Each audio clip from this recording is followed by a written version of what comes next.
I'm sure someone can show you. Yeah, I got people, but I asked them and they gave me the wrong information. Howard, with Game of Thrones, it all pays off. Like, you saw the whole You've seen the whole season? I've read the books. Oh. And it all pays off. I'm watching it because I like that dwarf dude. Tyrion, he's great. Yeah. Whatever his real name is. Peter Dinklage? Peter Dinklage. I like him. My boyfriend. Yeah. Robin said she'd fuck Peter Dinklage. She loves I think he's fantastic. Yeah, I like him too. He's good for like short people, little people, or whatever the name is, little people, because short people. He's got dignity, you know. He's not just there for comic relief. Right. He's not just the Wizard of Oz kind of character. Yeah. You know, which usually I was he should call himself Peter the actor. I was thinking about him. You know, Eric the actor. Right. Peter the actor. Then he would have no dignity. Speaking of Eric the actor, I got to tell you, you know, it was funny. Chuck Zito, I love Chuck Zito's show. Chuck last night had on Tony Danza and Steve Guttenberg as his guest. Really? Yeah, it was a really good show. And they're talking about acting and stuff.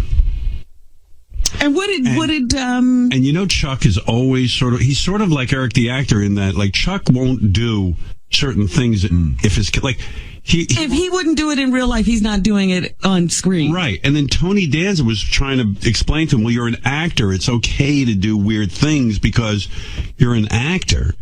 And Chuck would have none of it. You could kill somebody on screen, but that doesn't mean you're going to be killing people in your real life. Or if you shit your pants in a scene, it doesn't mean in real life you'd shit your pants. So Chuck would have none of it. And it reminded me. Well, that's what I was going to say. If they were talking about acting, what did Chuck talk about? Oh, Chuck! No, Chuck was talking about his 5 seasons on Oz and all that. But this was the greatest conversation. Listen to this. This is so much fun because, you know, Chuck's like, hey, fuck you. I'm not doing certain things. And Tony's like, well, then stop complaining that you can't get acting work, because if you're an actor, you got to be willing to do stuff. And I was saying in the car how great you were in Oz. Oh, thank you, man. Thank you. We had a good time. And I was saying you're a dramatic actor. You know, it was on for 6 years. That's Steve Guttenberg. Years. I did it for 5 years. There was a lot of nudity on that show. I liked it. I enjoyed it. I told Tom right there, I said, you know what? I don't. First of all, Tom, he goes, I'm going to bring your character back next year, see how far I can push this. He says, I don't do rapes and I don't get raped. You can live with that, fine. He goes, you know, those guys, you're acting. I said, let me tell you something. Sticking your tongue down another guy's throat ain't fucking acting. Did you see John Wayne do that? James Cagney do that? Fuck that. They say that you know, you got to. I hate to say this. Come on. No, I hate to say this, but you are either an actor or you're not. Let's be honest. You're either an actor or you're not. If you're a bad guy and you want to be that guy, that's a character and that's a type. Yeah. But you could sit here all day and curse and say, well, you know, what's bad. But that's what you do, and that's the world we live in, and you guys sometimes have to do it. And I'm sorry, maybe you're just a chicken shit. How's that sound? I mean, really? What do you Is there something? There's one thing, right? I had a show that was Chad McQueen was called Redline. Yeah, I remember that. They wanted me, when he puts a gun to my head, they wanted me to piss in my pants. Well, you know, they put the water in the fucking thing. And I said, that ain't happening. The director goes, he goes, that's what's in the script. I said, I ain't fucking doing that. But whatever the case may be, you know, so the reason you can't tell the director. I mean, don't get me wrong. I know you did. But you're over here crying that you can't get a job. That's all I'm saying. That's all right. Listen, you're gonna have to, you're gonna have to bite the bullet here. I don't want you to, give up your manhood, but it is acting. You know, it's not real. Yes, it's acting. Yeah, not real. You remember the guy? What's the fuck's his name? That was blowing the guy in Sopranos. Right. That's the only people remember that one thing. People remember him for one thing. Hey, remember Peter Green from Pulp Fiction? Right. By the way, I don't remember the guy who blew the guy in Sopranos. Chuck remembers it. That is in Chuck's mind. Yeah. With Ving Rhames, that scene? Oh, yeah. That's the only, he says, everybody comes up to that's the only scene they remember. I don't need people telling me. That's the only reason I need. It's nice to be remembered. You don't need that. No, yes. I didn't think about that. That is. We're going to our second break. Chuck on the hot seat. But I just thought it was really funny because that's the discussion I always have with Eric the actor. I go, Eric, you're acting. You got to, if the part is of a certain type of guy, it doesn't mean you're that guy. And it doesn't mean people are going to think you're that guy. Eric the actor, you're on the air. Good morning. I was calling because I was wondering if you saw your wife's interview yesterday on Access Hollywood Live. I absolutely did. It's hard to keep up with my wife's interviews. She's out promoting this TV show that she's doing called Spoiled Rotten Pets. It airs on National Geo Wild, and she went out to L.A. when I went out, and she was booked up on so many shows. It was quite remarkable, the amount of shows. So she was working too while you were out there. She was busy, and she had so many shows booked. But I did see her on The Talk, which I thought she did a great job. And she always asked me how'd I do, and I just thought she was great, delightful. And then I saw the Access Hollywood with Billy Bush, and I don't know I've got like 2 seconds here for Eric the actor. You want to talk to him? It's amazing that Casey's life has become a soap opera after death. Casey Kasem, by the way, is still not in the ground. No. As far as we know. He's still on tour. Not a black pepper, but I would take nuts in my ass after All right. Let me get to this. Go ahead, Eric. Good morning. Morning. I was calling because I haven't had the chance to talk to you about the Ice Bucket Challenge and the fact that I was nominated not only by Zac Efron, but a friend of mine on Twitter named Matt Morgan also nominated me. Zac Efron? Zac Efron nominated. Hey, by the way, Eric, did you see my Ice Bucket Challenge?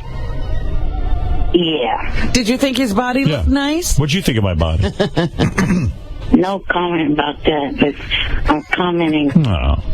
Really? Benji's at least man enough to admit I'm in good shape. Why can't you admit at least? It doesn't mean you're gay to admit that I'm in good shape. A shot glass, Howard? You chose to use a shot glass instead of an actual bucket? Oh, my God. If I was able to do it medically, I would have used the bucket. Eric. How do you know Howard doesn't have an issue? How do you know I don't have a medical issue? Oh, you're the only one who has a medical issue. I was told by my Stanford doctor not to do it. And guess what? Guess what my Stanford doctor told me? Not to do it. Okay? So he found a creative way. Yeah, at least I was funny about it. Instead of you going, I won't do it. So Zac Efron, the actor, actually nominated Eric the actor. Here it is. Eric, I gotta hear this. Eric must have been kvelling when he got this. Oh, my goodness. That was way colder than anticipated. Thank you, Ashley, for my nomination. I donated, and I nominate Rob Pattinson, Matthew McConaughey, and Eric the actor. Wow. Eric, you must have been fucking beaming that someone of stature recognized you. Yeah. And I did donate, even though I couldn't do the bucket challenge. I did send in some money. Do you think Zac is good looking? I'm not commenting there. Oh, my goodness. Wow. Have you ever seen a handsome man? Who do you think is handsome? I don't know. You never saw a handsome man before? You're so homophobic, you're afraid to say a man is handsome? I am not homophobic. Who's built better, Howard Stern or Zac Efron? Who has a better physique? I don't know. You know. You've taken a look, haven't you? You look at wrestlers, you can tell if their body is nice or not, right? Oh, yeah, what else? All right, who's the guy in wrestling with the best build?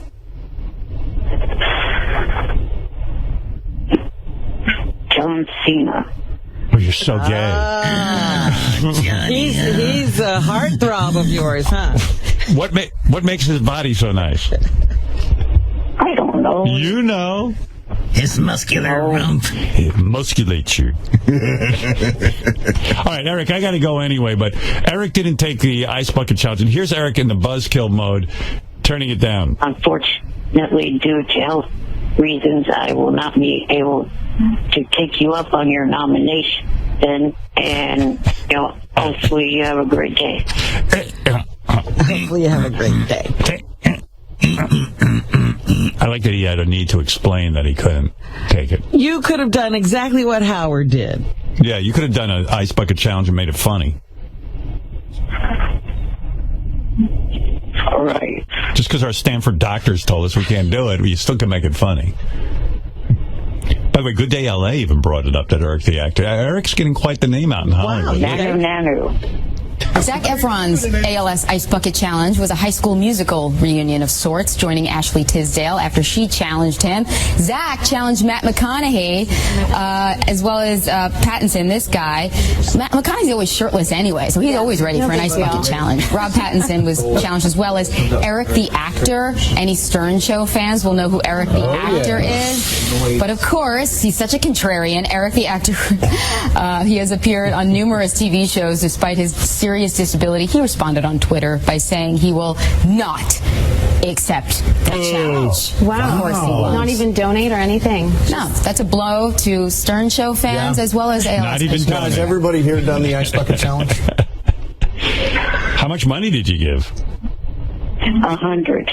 Wow, where'd you get that? There's a guy on... That's digging deep, so God bless you, Eric. Yeah, you didn't have to give 100. And they obviously were reading the wrong Twitter account because I still have not tweeted since April. All right, Eric. Anyway, Eric clearing up the controversy of his Ice Bucket Challenge, and Eric admitting that John Cena has a really nice body. Yeah. A lot of the guys in here want to see the receipt for his donation.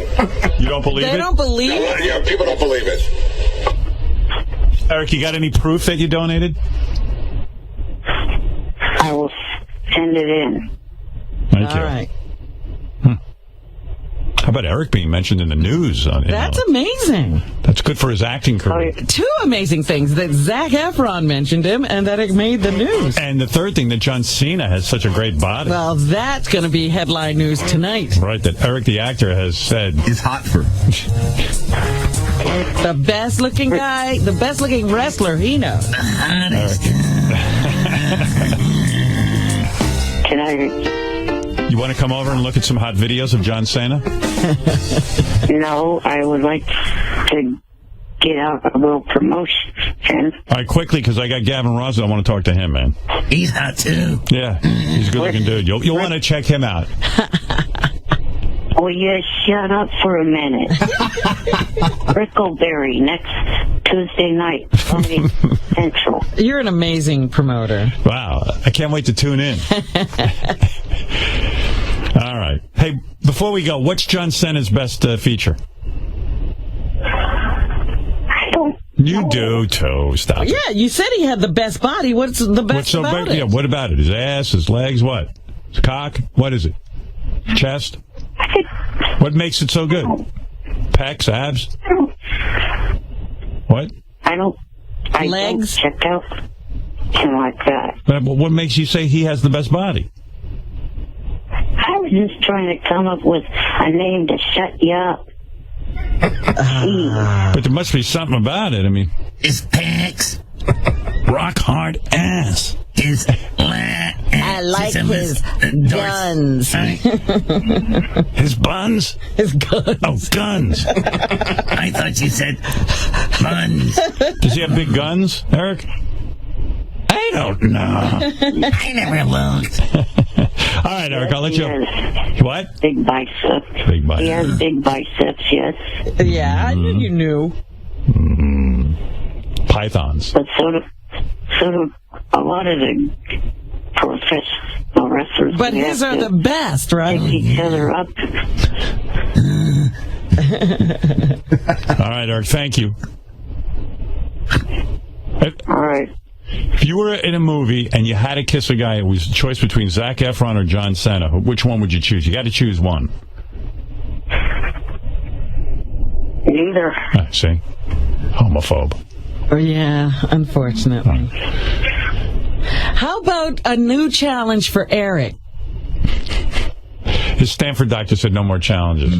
This one he could do. He could kiss a guy. Oh, he ain't doing that. All right, So that Eric. people would donate to charity. Eric, later, man. Bye for now. Bye for now. All right. It's Eric the Na na actor. na na. Na na na na. Hey, hey, hey. Goodbye. Na na na na. Na na na na. Hey, hey, hey. Goodbye. I've got it. There's one more thing I got to play, and then we do have to do a sort of a different time newscast here. But I got to play you this. This is baffling to me. Okay, real quick. Eric the actor, we all know I kicked him off the show. Right. Suddenly a guy calls in named Derek the actor. Okay? Which I thought was kind of brilliant. Stop acting as if. Right. Well, we got a voicemail message from Eric the actor about Derek the actor. What? Yeah, you need to hear it. Here it is. I'm leaving this because I know that they got a bunch of positive email about the whole Derek thing. They could receive positive email from every single solitary listener around the world. It's not going to change my opinion of being done with that bit. I'm not doing the Derek bit anymore. That was a one-time and one-time only thing. I'm not doing it. So, in other words, I guess if they cannot accept any calls from me anymore, I'm 100% done with this show. So it turns out, if anyone was confused, Derek is Eric. No. And yes, that's true, Fred. Shit. And Eric was really not. liked Yeah. Derek. Shuli, do you have any information from the Howard 100 News team? So before that voicemail, he called and left me that voicemail. Before he did, he sent me the weirdest text. Yeah. And it says, Shuli, I know 100% for sure that last night there was a drive-by in Houston, Texas. Houston spelled H-U-S-T-O-N. Close enough. Uh-huh. The drive-by was witnessed by Derek from Houston. Right. So now Derek is in the Federal Protection Program. Oh, This is a backstory. So he will be placed anywhere in the country under a new ID for however long. So no way to get him back. So he couldn't bear being Derek anymore. And now he's Eric. And, of course, I'm not allowing Eric on the show. So, and you know, people love... And so he's not done with us. We were done with him. Right. He's acting as if he's not going to be. Well, he gave up on his own bit. I know. He gave up. He bailed. Finally had something good. People liked it. People were even writing songs. Derek from Texas. Derek from Texas. Derek from Texas. Derek from Texas. Derek from Texas. Right. Act, y'all. They love him.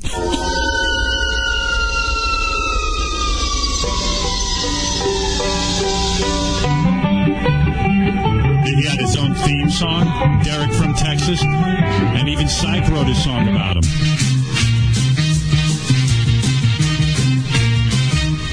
Eric in disguise.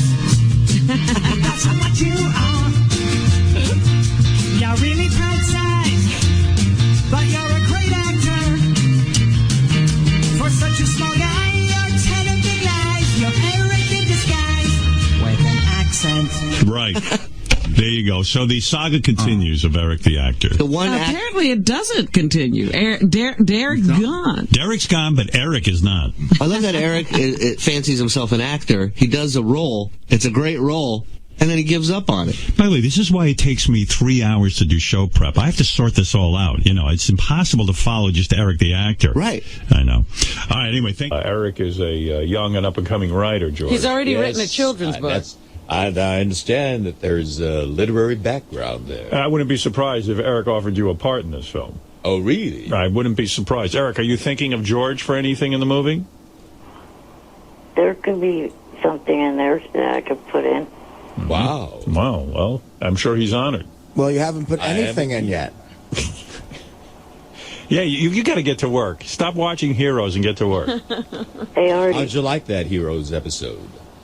It was real good.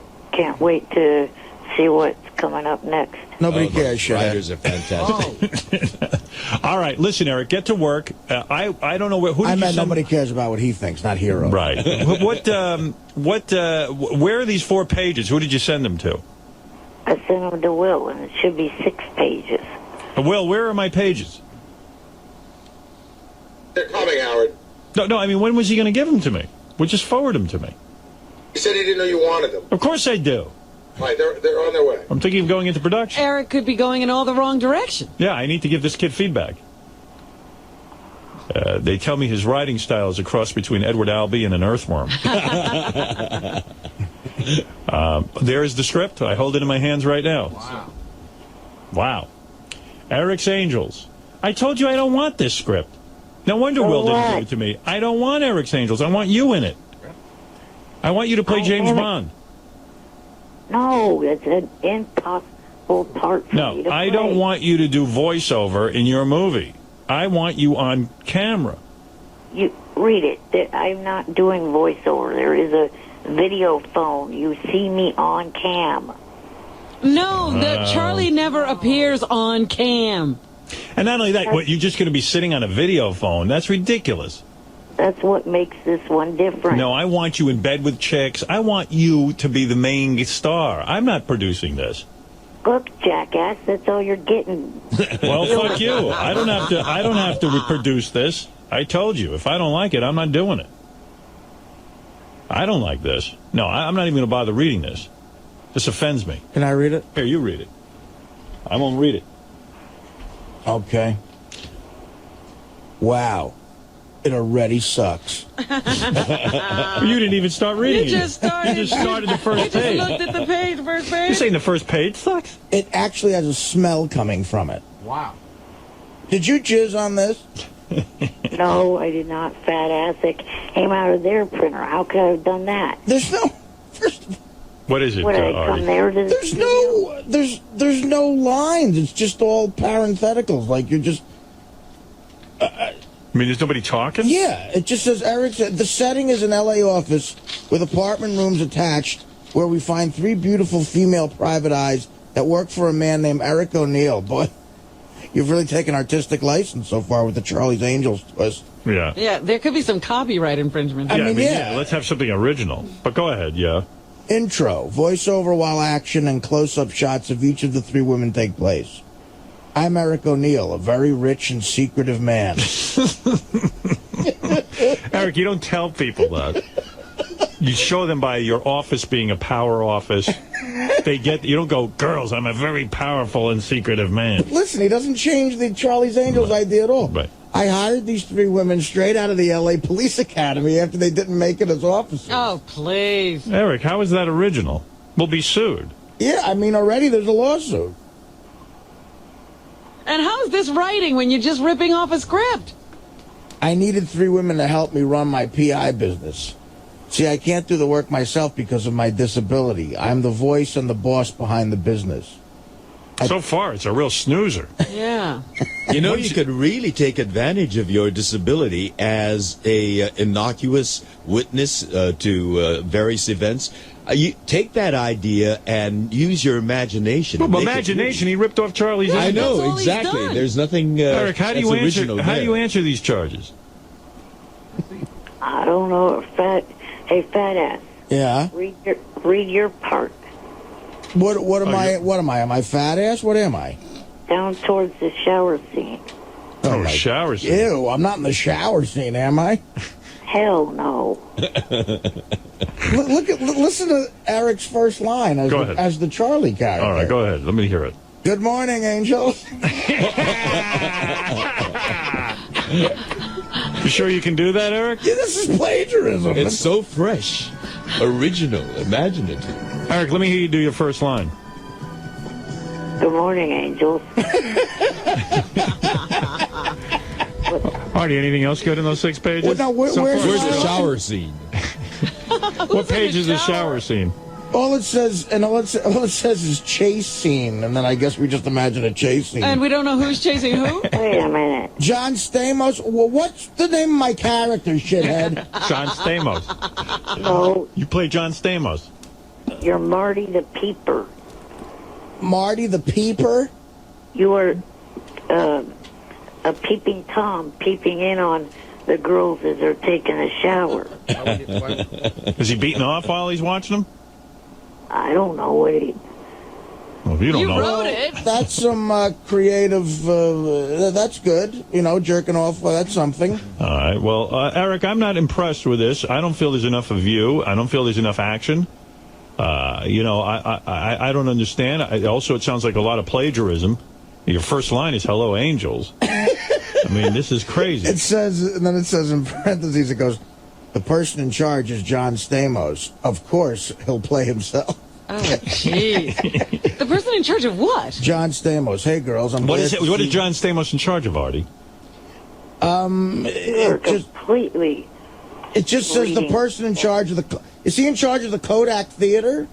He's in charge of a celebrity charity event that is going to be there. All right. Well, the dialogue is pretty mind-numbingly boring. Hey, girls, I'm glad to see you three. Angels. Hey, Mr. Stamos.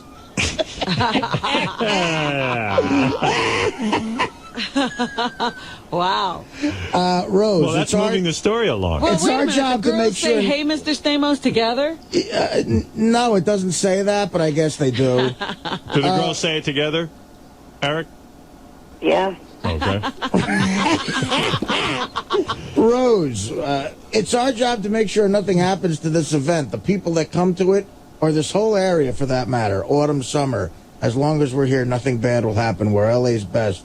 John Stamos, good, because the email I got said not call the cops or the feds or anything. It'll just make things worse.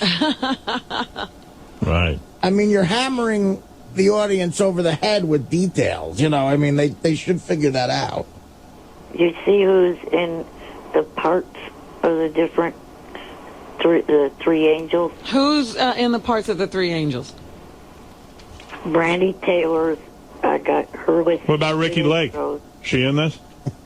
I could probably get her. I have Bridget listed as Autumn Summer and Kelly from the WWE as Bridget the Midget? No, from Playboy. Oh, okay. Well, Brandy listen, Taylor. Eric, I got to be honest with you. I thought maybe already reading it through would help me, but and there's a couple of things I want to say. First of all, I'm watching you on the webcam right now that you have set up. You don't know how to use a webcam. You only see like a portion of your head, like the top, like you can't even see you. It's weird. Better? Yes. A little better. All right, now I can see you. And what does that say across there? Shut the fuck up, fat ass? It's crawling across the screen. That's a permanent message to Artie. All right, so he's laughing at that. I like that. Eric, it always looks like you're looking at you look like one of the people in Close Encounters when they see the spaceship. Yeah, you're always looking. Sitting there with that empire of his. I'm so jealous of that big picture of Diana DeGarmo and him. Oh, look, he blew it up. Blew it up and it sits behind him now. It's got a whole thing going on. Is that in his room or part of the screen? I can't don't tell. know. I can't tell. Part of the screen. Oh. But where do you have it? You must look at it several times a day. Beat off to it. It's on my computer. Ah. Eric, be honest. How many times have you slapped it to that? None. 0? Really? I doubt it. Who are you slapping it to, if not her? Hey, this guy says he was watching your webcam and he saw something weird too. What is it, Rusty? What did you see? Hey, last night I was on Eric's webcam. I saw him fucking a dog. Man. Eric, how do you respond? Is that true? No. Eric, I know this is legendary Met Rusty Staub, and he doesn't lie. Yep, I'm telling the truth. I also saw him doing a Nazi salute and beating a Jewish kid. Hey, are you the same Rusty who calls into public access? Yeah, that's me. I listen to you all the time. I love to call. What's that show you call? Beyond the Rabbit Hole? Yeah, Down the Rabbit Hole. Down the Rabbit Hole, yeah. Yeah. You're very good on that. I love Eric's webcam, too. He's doing some wild shit on there. What did he do on there? What'd you catch him doing? Well, I saw he was doing, he was burning a cross. Rusty? KKK outfit. Rusty, I want you to hold on. Yeah, I want to talk to you, Rusty. Paula, let me see your tits. Rusty, why? Don't do that. Rusty, I love the phonies, phony. What is it? She goes, we've had some interesting calls, some cranky calls. I like the cranky calls, but not now, Rusty. Let's see that shit pipe, Paula. Oh, Rusty. Rusty, we're ending the show. Rusty, Rusty, would you hold on the line? Would you please? I'm going to talk to you, Rusty. I got nothing better to do, Paula. Especially you. Oh, my, Rusty. I love you, Paula. Oh, thank you, Rusty. I love you too, Rusty. Rusty's one of our cranky callers. Yeah. Fucking bizarro. What planet is she from? She's one of those, like, flower children, like, kindergarten teachers you see. Oh, Rusty. My favorite one is where it's her last show, and now she wants to make friends with Rusty. and then you apologize to her. Don't go, Rusty. Rusty, wait. Can you hold the line, Rusty? It's our last show. It's our last show, and you're like, no. I miss you, Paula. No, come on, Rusty. Paula, don't go. I have to go back to the flower patch. How did she look, Rusty? Was she hot? She looks a little older than she sounds. Oh. She was hot in her day, I'm sure. Oh, Rusty, that's terrible. You probably gave her a thrill. So now instead of Paula, you watch Eric the Midget and you saw a finger up his ass? I did. I saw a finger in his ass. I saw him, what else? I saw him shooting up. I saw him. Shooting up? Yeah. Wow. He had a huge needle, bigger than him. That'd be funny if, like, Eric had some creativity with it because, like, people would catch him doing weird shit That's on that. right, tying off. But he has no sense of humor. Yeah, I tuned in since my show was canceled, and I was horrified. I saw Eric getting a blumpkin. Hey, Richard, this is your dad. I tuned in, and I saw Eric giving a blowjob. Oh, God. Eric, do you ever do anything on that cam besides sit there? No. Not really. I do my shows. I seen him hunker down on a feller's cock. Why don't you do something funny? Like, if you want to get some traffic to that website of yours, I'm thinking showbiz now. Announce that today at 12 o'clock noon. You're going to light an M80 in your mouth. No, like you're gonna. Even taking a shower, Howard. I would love to see Eric take a shower. Well, he's not going to be naked on there, but I'm saying do something like at 12 o'clock. All you have to do is. Let me think. Do something. Come on. I'm thinking he's got to do something to get people to tune in. Would you light yourself on fire for like 2 seconds? No? All right, let me think. See, I'm telling you, he doesn't have to show everything when he takes a shower, but I'd love to see how he takes a shower. I don't even want to see the stuff he's going to show. What about shaving your eyebrows? What about that? Like you'll shave off your eyebrows. You want to know what he could do? Seriously? Clean your ears. At noon today on your website, you're going to take Q-tips and clean your ears. What are your daily activities? What do you have to do? Yeah, what are you going to do today? I'm going to make a couple phone calls, and then later at 7:30, my time is Idol Gives Back. That's till 10 o'clock. And I do that show, and then last night I was on here. I did Idol. And then I did the... No, but what are you going to do today to, like, maintain yourself? Right. I mean, when do you eat? What do you do? I wanted to see you eat. I don't eat on cam. That's what we want you to do. Yeah, I'm saying you got to do something. On cam. I mean, do something. We'd like to see what you do. I've played video games with the camera watching. Nah, that's not what I mean. Put the camera in your kitchen and see if you could fit in your blender. Hey, you wanted my advice? I'm looking at you now. You couldn't fit in any appliance, fat ass. Well, not many humans can. You know what, Eric? That goatee and mustache, I'm not thinking it's working. I mean, even that, just shave it off. It's a little threadbare, isn't it? Dude, did you? I know you want to grow a mustache to look more. I don't know what, sophisticated. Older. Yeah. Why are you growing that mustache? It's the worst mustache I ever saw. You look retarded. It looks like you got dirt on your lip. I'm trying to grow full goatee with mustache. Yeah, but how long have you been growing that? Well, I trimmed it a couple of weeks ago, and this is, it's regrowing now. All right. Well, let me tell you something. Between you and me, and I'm the only one who's going to be honest with you, it just looks like dirt. It's not one of those good Tom Selleck mustaches. It's just not great. The stash is not for you. So at noon, shave that off. At least that's what you shave. You know what'd be good you could do? Could you ride a dog like a pony? How is he going to get that dog? No. Yeah, that's cruelty to dogs, I think. No, he's light. How much you weigh? What do you weigh, Eric? About 80 pounds. Oh, yeah, that's probably Yeah, that's heavy. Yeah, I'm sorry about that.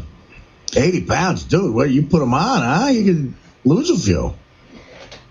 Yeah, whatever. He's 4 foot. Like you're the one that should talk about losing weight. Oh, well, that's horrible. How tall are you? 4'3"? No, 3'5", 3'6", somewhere in there. 3'6", and you weigh 80? Oh. Yeah. A little heavy. You're a little blob. Oh, Rusty. Eric? Alan, you're on the air with Eric. No. I've been listening to you for years, and you never seem to. I mean, what? See, I can't imagine him listening to the show. Like, what bits does he find funny, or what does he like? That's a good question, actually. I think that sometimes, too. Is there a particular thing that happens that you find funny? Not that I could think of. Alan, you're on the air. You say you watch Eric's webcam?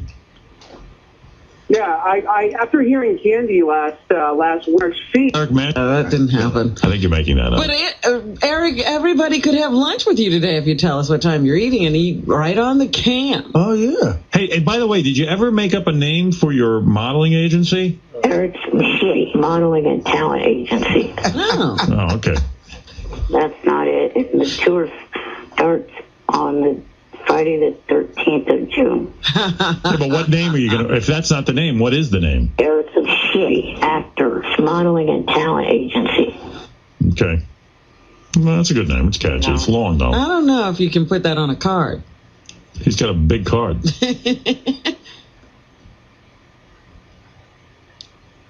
Well, Eric, I guess we're done for today. Yeah, I think that's it. Oh, wait a minute. Eric, you suck. Happy smoke. By the way, I watched Eric the Actor on Legit. Eric the Actor was on TV Saturday night. I didn't see the whole show, but Eric was on there. It's the greatest performance Eric has ever given. Really? Yeah. A lot of people said Eric looked old. He did, because he doesn't color his hair anymore. Believe it or not, Eric used to color his hair. Gray. He went gray. He used to color his hair. That was the greatest. God love him. The fact that he would even care. The poor guy is like a couple of feet tall. He's got medical problems. He's in a wheelchair. Yeah, just how did he get into the position to color his hair? Who colored it? And when he colored it, it was the color of... there was no color like that on the planet. Yeah, he looked like a carrot.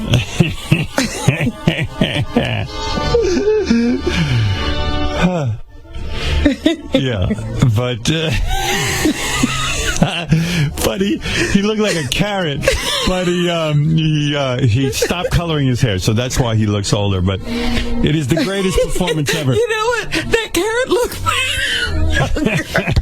That carrot what? The carrot made him younger. Yeah. What a look.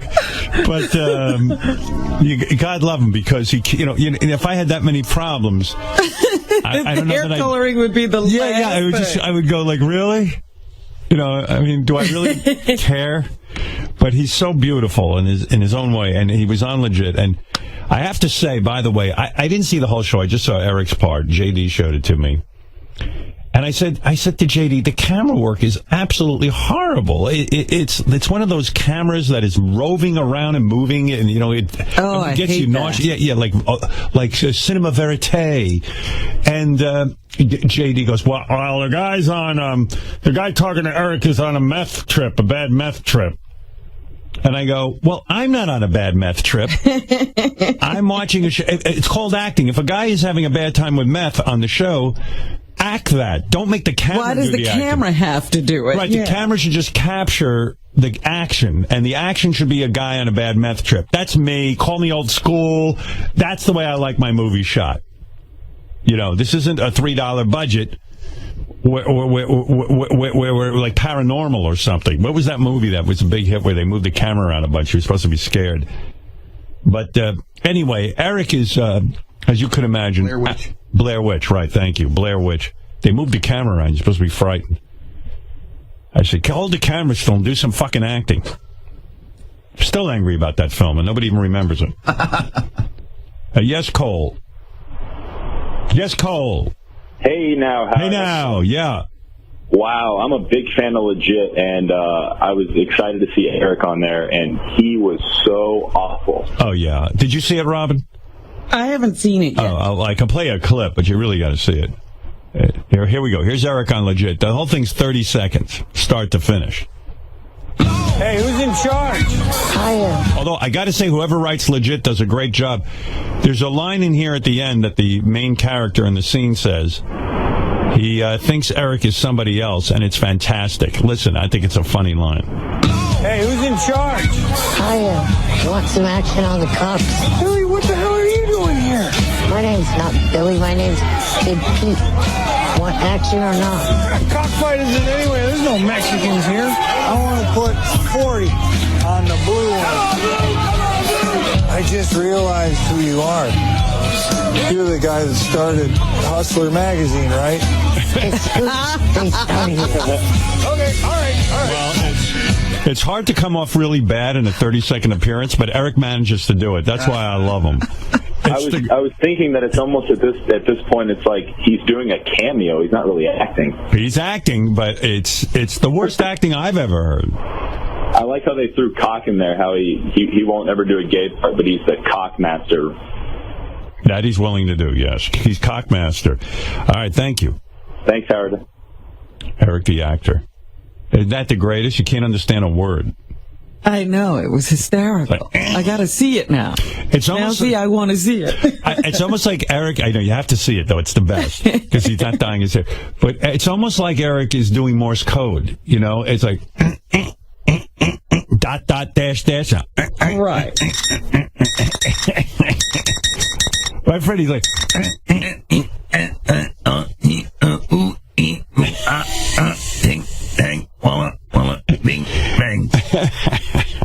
That delivery of Eric's is just amazing. Would you call it a staccato?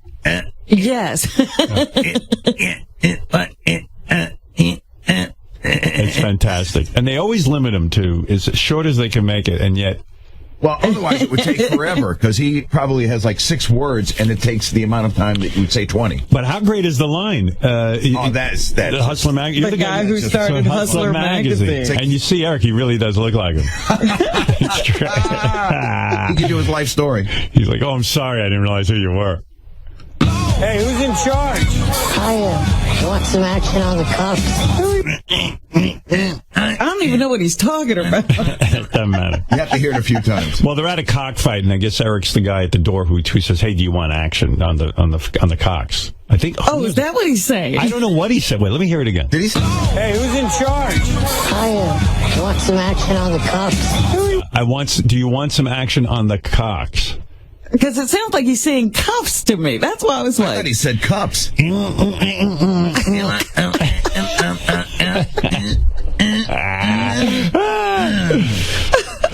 that little guy when you need him. What did they do? Just give up and say, forget getting him to say it right? Right. Well, you can imagine they must have done this 100 fucking times. Did that come with subtitles? Well, they should have looped. That would have been funny. It's subtitled. Like he's in Mexico. This is the only way to fucking understand him. Hey, who's in charge? I am. Want some action on the cops? On the cups. On the cups or the cuffs? Not cops. He's not saying cops. It's like one of those rock songs when you try to figure out the lyrics. Excuse me while I kiss this guy. Yeah. Excuse me while I kiss this guy, yeah. What the hell are you doing here? My name's not Billy. My name's Big Pete. That one I got. What did he say? My name's not Billy. My name's Pete. I think something Pete. Something Pete. I don't know. I can't make out the word. Wait. We got to go back. Hey, who's in charge? I am. Want some action on the cops? Billy, what the hell are you doing here? My name's not Billy. My name's Big Pete. Kid Pete? Kid Pete? I thought he said Big Pete. Big Pete. Big Pete. I don't know. Wow. Right? And he's speaking English, right? Yeah. Cockfight isn't anyway. There's no Mexicans here. I want to put 40 on the blue one. just realized who you are. You're the guy that started Hustler magazine, right? Get Spoon Face out of here. What was that last line? Now tell me what he said there. Oh, I don't know. What he say? I think he's saying, get your face out of here. Yeah. I think he said sponge face out of here. I know that sounds weird, but sponge face out of here. I can't rewind it, you know. All right. Right? Who you are. You're the guy that started Hustler magazine, right? Get Spoon Face out of here. Get screwed face out of here? Okay,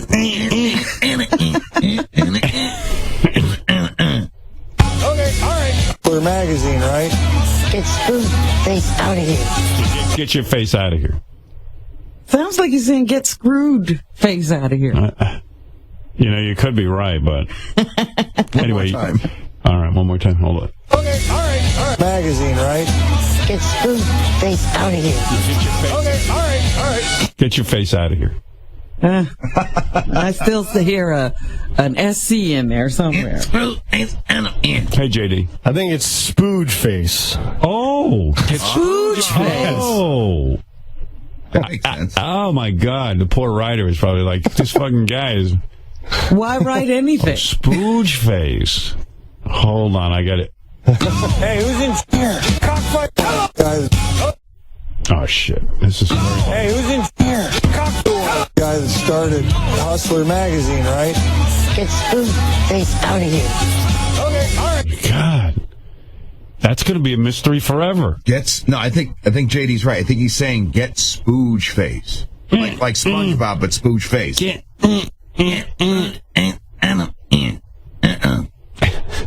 I knew I heard something before face, but it wasn't your. Wow. Does he have no respect for writers at all? Hey, it's his interpretation. That's what you're paying for. He's playing his character. It's like Marlon Brando mumbling through everything. Yes, Booger.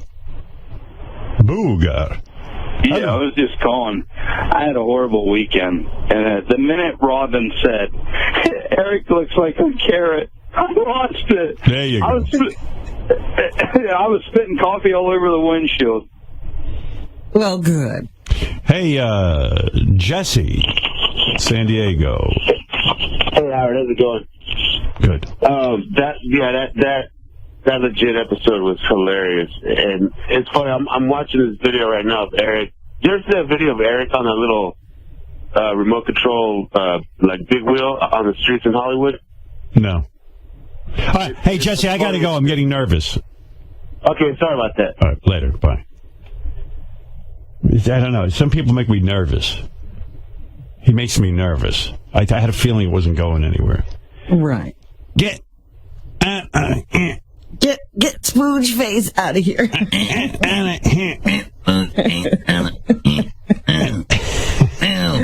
How many takes did they do with that thing? I think he got it in one take. No, I think they probably did it 50 times. They're probably like, what are we going to do? We're just going to... and that was the best they got. I got to get Eric on another show. Yeah, let's get the outtakes. Right. I got to get Eric on another show. Was that his only scene? Yeah, that's it. That was the whole thing. Remember they had to fly him out? The whole thing? I mean... Yeah. I think that's the one where they had to fly him out. I don't know. Hey, real quick, I've got 2 seconds. I got to get to Louis C.K. Eric the actor is pissed off about my review of his show Legit. Oh. It was the greatest appearance ever, Eric. I couldn't understand one word. For starters, it's everything. I just have to say something. It's everything I wanted from an Eric the actor appearance. I can't wait for your next one. Are you done listening to yourself talk? Now give me a chance. All right, quickly, because of Louis C.K. Okay. For starters, I have never been orange like a carrot. You're confusing me with my manager / agent overly Orange Johnny Prado. Well, that's true. But by the way, I should mention his hair was the dark color, dark chocolatey brown. Eric, the actor, Robin. But the carrot thing was just funny. That's all. So I went with it. Funny. Yeah. Hey, Eric, real quick, because I do want to interview you in depth about this appearance because it's fantastic. But my question is, how many takes did they do of that scene, that 30-second scene? Because of the lines, none. You're saying you did it in one take? They did not have to do takes because of the lines. If they did takes, there was lighting issue and positioning of camera. Okay. I delivered my lines perfectly. Dan delivered his lines perfectly. No one screwed up line-wise. Can you imagine that some guy wrote this and... I mean, the entire thing was obliterated. And what Eric is telling us is they just gave up after one take. Right. Like no one they just said, knew. They knew what they had. They knew it wasn't going to get any better. Fascinating. Eric, it's the greatest Eric the actor appearance yet. You know, it must be amazing that, like, here, Eric has no idea how bad that scene is. Eric, did you see it? Yes, I saw it. And what I love and you about... thought it was fine? Yes, and there's nothing wrong with the way the show shoots. And you know what's so great about Legit? Like, they didn't give a fuck. They don't even give a shit about the integrity of the show. They said, we got to put Eric on this thing. And they did That's it. right. God bless them. I love Legit. And they got a great sense of humor over there. Hey, Eric, I do want to talk to you more about this. Maybe at 9 o'clock, because I got two guests in a row. I got Louis C.K. and Seth Rogen coming in. Call me back, all right? Okay. All right, later. Don't go to sleep. Yeah, don't go to sleep. This is too good. All right, there you go. Eric is saying in a weird revelation that there were multiple takes, but not because of him. All right. Robin, I got to take a break. We'll get to Louis. No takers, huh? Here's that convention. Yes, Gonzo Shitcock. Is this Gonzo Shitcock? Yeah, hey, what's up, Eric? Hey, what's happening? Nothing much. You still involved with Eric the actor? Yeah, a little bit. He's, yeah. I can't figure that kid out. We asked him to take a... Sal called him and asked him to take a selfie. Did I play this for you yesterday, Robin? No. Yeah, Sal called Eric and said, Eric, would you take a selfie? And Eric went berserk, like, would not take a selfie. So weird what Eric will do and what he won't do. Yeah. Listen. Hello? Hey, Eric. It's Sal from The Stern Show. So we have this new feature on our website. It's called Whack Pack Selfies, and we were wondering, would you take a few selfies of yourself dressed up in different outfits, and we would put them up on our website on howardstern.com. No. Why not? Just not interested. It'll be so much fun. No, not interested. Why? Sal, just take the words not interested. But we thought it would be fun, and, you know, I think the more attention you get, the more chances you'll get of getting those Amazon gifts on your wish list. So, yes. I'm going to say it again, then I'm going to hang up. I am not interested. So does that mean there's a chance you might do it? Hello? Wow. Are you still writing Eric on Twitter? Yeah, somewhat. He doesn't really write back to me though very much. He's denying, or he's refusing to do the contest. So kind of bummed about that. What contest? They read the Snap Battle. Remember the $5,000 thing? Yeah, they were supposed to have sort of a face-off and insult each other. Isn't that something? I was going to do this cool little battle of wits between Gonzo, Shitcock, and Eric. Yeah, I told him I'd give him all my information, like my FICO score and stuff, but he wouldn't. He doesn't want to do it. We actually already moved on, Howard. Is that right? Yeah, we're on to the next set of people. Wow. What a shame. I'm sure you could have used the money. Yeah, it's taking food out of my mouth, but it's cool. But Eric's thing now is people are like busting his balls because they're telling him every show that he goes on, he kills off the show. Like, and it drives him crazy. He goes, "No, I'm not killing the show." He just was on Legit, and Legit announced they're canceled. Almost immediately after his appearance. Yeah. And then every show that he's been on so far has been canceled. And so if you just say to Eric, wow, I can't believe you killed off another show, he goes berserk. It's something else. Did you see he put another hit out on Twitter? No. Johnny. Well, he like text messaged Johnny Frado to there's this guy Cactus Matt, I guess, was kind of harassing him, and he told Johnny that he wants him to sleep with the fishes. Wow. Or swim with the fishes. So maybe he meant swim with the fishes. Yeah. So maybe he doesn't want him dead. He just wants him swimming with fishes. He just wants him down in the ocean. Right. Just put him in the ocean. Yeah. Oh, it's so great. Yeah. Haven't heard from Eric. I think he's all shook up that Legit got canceled. That people are busting his little balls. Yeah. Yeah. Eric, the TV show killer. He's got carrot-colored hair. Every TV show he goes on ends up going off the air. In Plain Sight got canceled. Fringe and American Dreams. Now FX has killed off Legit, and he was only in one scene. If you want that tiny man to be on your TV show, you're playing with dynamite. With Eric, your show might be gone by tonight. Listen up, all you producers. We know you have some empathy, but if you cast Eric the actor, your TV show will be history. It's a nice one. Eric the actor appeared on Legit, and it was canceled within a few weeks. He's a show-killing freak. Every show. These songs are making him nuts. It's Eli Braden. Yeah, he's going crazy too because he thinks like I'm everybody that like if anybody on Twitter says shit about him, he just automatically assumes it's me. He is like he's going crazy. So like anyone that says anything, he just immediately assumes that it's me. And there's like a bunch of different Gonzo accounts, and people are writing shit to him on there, and he thinks that it's me. Yeah, well, it's really. I mean, you can build your whole life around Eric Gonzo. Yes, Matt. What do you want to say to Gonzo and me? Oh, hey, how's it going, guys? How's it going, Gonzo? Hey, what's up, man? Hey, yeah. So Howard, a few months ago, I was contacted by Eric so that I could build him an official fan club website. Right. And I agreed to do it for free and stuff. And ever since then, I've just been getting like harassing emails from him. And he wants it done quickly, huh?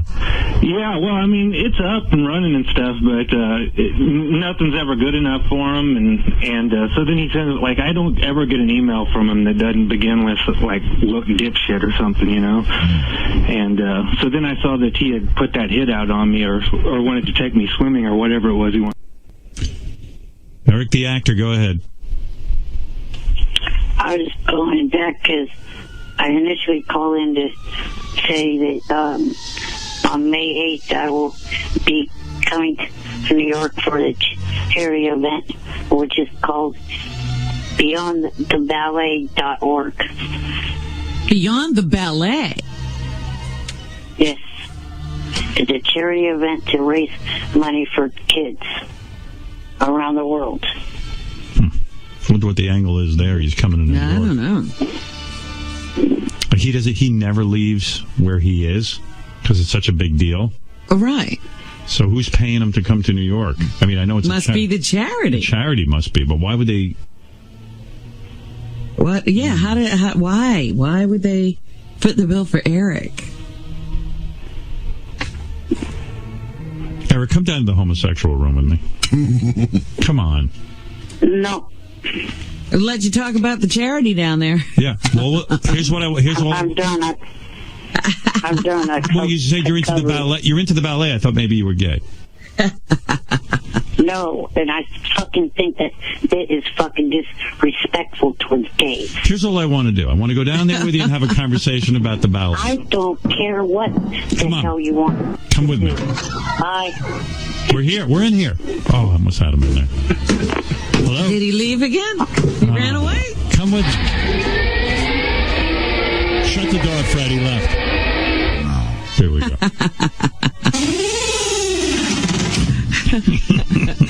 Yeah, that Eric's quick. Yeah. Eric the actor, you're on the air. How are you? Good morning. Good morning. Happy belated birthday. Well, thank you. Thank you for letting me be a part of your show for the last almost 12 years. Wow. What's going on here? Hey, are you okay? What do you need? You must want something. Yeah, he must want something. Well, I just wanted to get that out because the fact that because of Johnny's slow work, I am not going to be able to attend your birthday bash. What did he say, Robin? Because Something of Johnny? about Johnny's slow work for preventing him from attending the birthday bash. It's always somebody's fault. Eric, what about your fault for not coming to the birthday bash? Why is it Johnny's fault? Johnny's got a family. Well, because it's always the manager or agent that's supposed to be able to know what the client's needs are, and he should have... Have you ever paid Johnny any actual money? No. Yeah. Hey, Eric, can I... get what you pay usually managers get paid. Yeah. Eric, can I ask you a question? It's Gary. Sure. Remember you and I had a really nice conversation off the air probably around second week of December?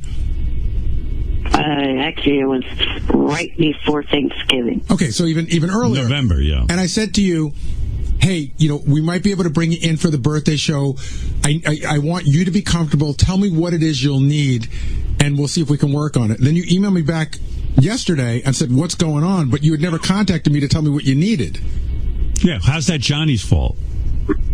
Well, because I put it in Johnny's court and for him to do. Well, you know Johnny's busy, and you know that Johnny's not really your manager. That's quite a shtick for the air. And if you really wanted to be there, it's fine. Believe me, Eric, we'll do fine without you there. And I actually feel sad for Eric because the staggering list of celebrity of guests and musicians and comedians and television film performers that are going to be there is pretty amazing, and they all probably want to see Eric. But, he would have loved it. Yeah, I think Eric would have been in all his glory. It's a shame. I was really trying to work with him. I wanted. you were. I wanted to get him there. We had he even said to me, I think this is the first time you and I have ever spoken off the air and been civil to each other. Right. I was like, great, let's do this. But he dropped the ball, and now he's feeling sorry. But with Eric, to get him somewhere, you got to get oxygen tanks. You got to reserve space for him on an airline. We knew all this. We said, Eric, tell us what you need. We'll get you in. And listen, he would not tell us. So that's it. Eric loses out. Eric the actor could have had a big weekend. Super Bowl weekend, New York. Yeah. And you dropped the ball. Hopefully, if everything goes right for the 49ers, my friend Adam Snyder will be there because he's an offensive lineman for the Niners. All right. Eric, thank you for the call, and good luck in Sacramento. Thank you. That's Eric the actor, everybody. Okay, there he is.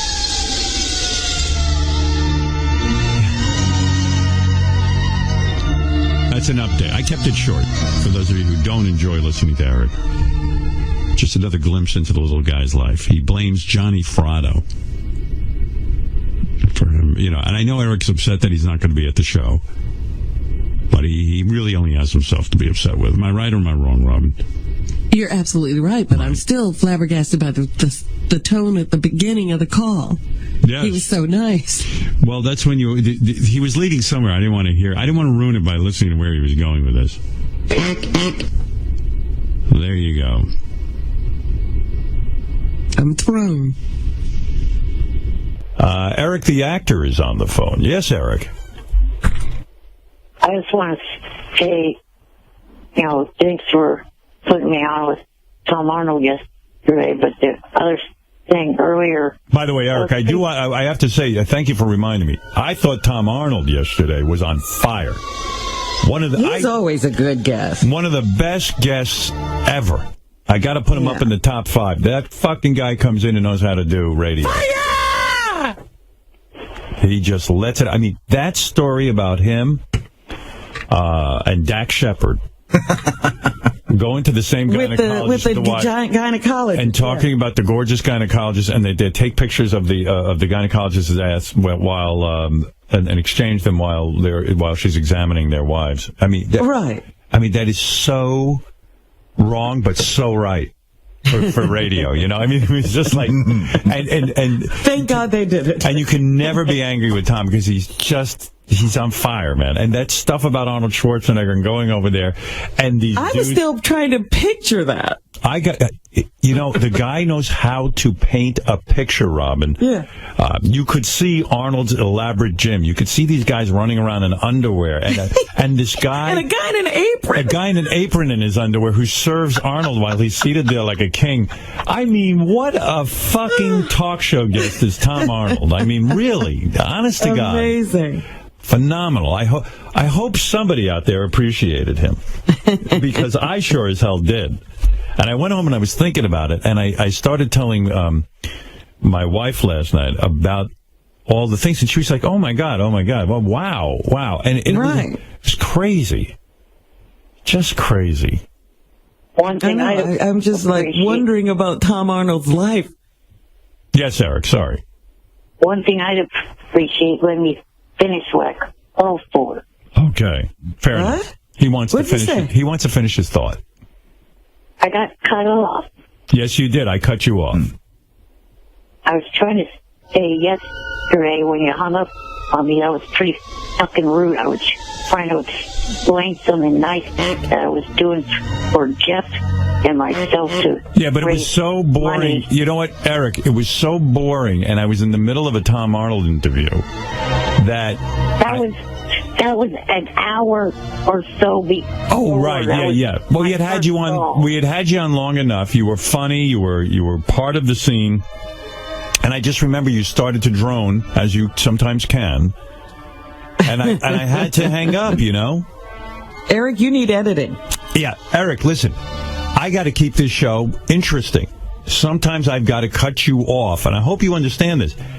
And if it was a regular conversation off the air, I'd let you drone, and I'd put you on speakerphone, and I'd let you finish. He'd go do some work. Yeah, exactly, and then I'd come back. But on the radio, like you've watched various shows, like on Fox News and stuff, they cut things short because people, they know. There's some, I know the people have had it with you. That's all. I don't mean to be rude, but sometimes I have to be. Well, then, let me say now that... Uh-oh. You're going to go back there and you're going to make me hang up. Johnny is going to be starting a Kickstarter account to cover the ag dues of not only myself, but also Jeff, to show that, and this was my idea to show that I had no... Here I go. I'm going to hang up. Hard feelings towards losing. All right. Thank you, Eric. All right. Very nice. Kickstarter campaign to get Eric to say. That was fascinating. And yeah. Good. I'm glad you got that out. I mean, obviously I made a mistake the first time when I cut you off. It's a good thing I hung in there. Thank you, Eric. Okay. All right. Bye-bye. There you go. See, Robin, I was wrong. That was really interesting. You know, I'm glad he got that out. Yeah, I made a big mistake. Hello? Hansy, it's Shuli. Listen, relax, brothers. It's me. I'm not gonna relax, man. I'm only being fucked with you know. I'm being fucked with you know. I don't know what you're talking about, though, bro. That's what I'm trying to find out. They make fun of me. They say trolls after me. They fucking downplay me. They don't give me movies. They don't give me TV shows. They don't give me shit. All I get is just harass. And I make them a joke. And I'm mentally ill. And I'm gonna kill people. I'm gonna be proud there. I'm sick of this shit. Fuck Howard died. I hate him. Because he had to fuck kids and he had to kill people to fucking get his success. Fuck him. Ooh. Hansy, ladies and gentlemen, Hansy. I had to kill people to get my success? Children, I think. I had to kill children? He's scaring me a little bit. Well, you know, this was what happens, Howard. Sometimes people get worse. They don't stay at the same spot you found them. Oh. Someone just said to me, Eric the actor would sound like Hansy if he just had the energy. Eric, is that true? You would sound like Hansy? No, I don't think so. Like you have that kind of anger, it's just you don't have the physical ability to get that worked up. And what he's talking about more than likely is what's going on with me, people harassing him on Twitter or Facebook or whatever. Well, there's an easy way to solve that problem. Yeah, and I don't tell people to harass anybody. You guys are all nuts. Get off Facebook and Twitter. Yeah. Why don't you cancel your account? You wouldn't have to deal with it. Because, like other people, I like to follow what the other people on Twitter are doing. Yeah, so why don't you make an account that isn't in your name? Don't make an announcement that you're Eric the actor heard on the Howard Stern show, and just follow people. No, you really do like all the action. You guys aren't honest. So you're going to have to deal with what comes with that notoriety. And part of the fun is people harassing you. But you should see the shit people write to me. I kind of think it's funny that somebody would spend their day writing shit like that. That's not fun at all. Well, then why would you be on it? And why are you guys blaming me? You come on my show, you're going to be known. You can't have it both ways. Anyway, I got to go. Are you going to let me speak? Can you do it quickly? The only way for me to follow as many people as I'm following is to have a whole bunch of people following me. I don't think so. I don't think that's right. You can follow anybody you want. Yeah, you just you cannot follow over 3,000 people unless 30,000 or so are following you. Is that true? What? Well, you cannot follow more people than... You mean you want to follow more than 3,000 people? Yes. He gets a lot of time. Oh, my goodness. Most people... Because 3,000 sounds like plenty. I don't think I follow more than 50 because so many people are so fucking annoying. But if you were going to follow a lot of people, 3,000 sounds like plenty. That's enough. Pick your favorite 3,000 and follow them and be anonymous. Have you watched any of Jimmy's show? He did pretty good last week. Yeah, he did great last week. Yes, I did watch some of it. I think he's doing great. You know, I'm his biggest fan. I hope he does great. Yeah, what is it, JD? Eric, you're able to see, there's a feed thing, and you can see who Eric starts following at a certain time.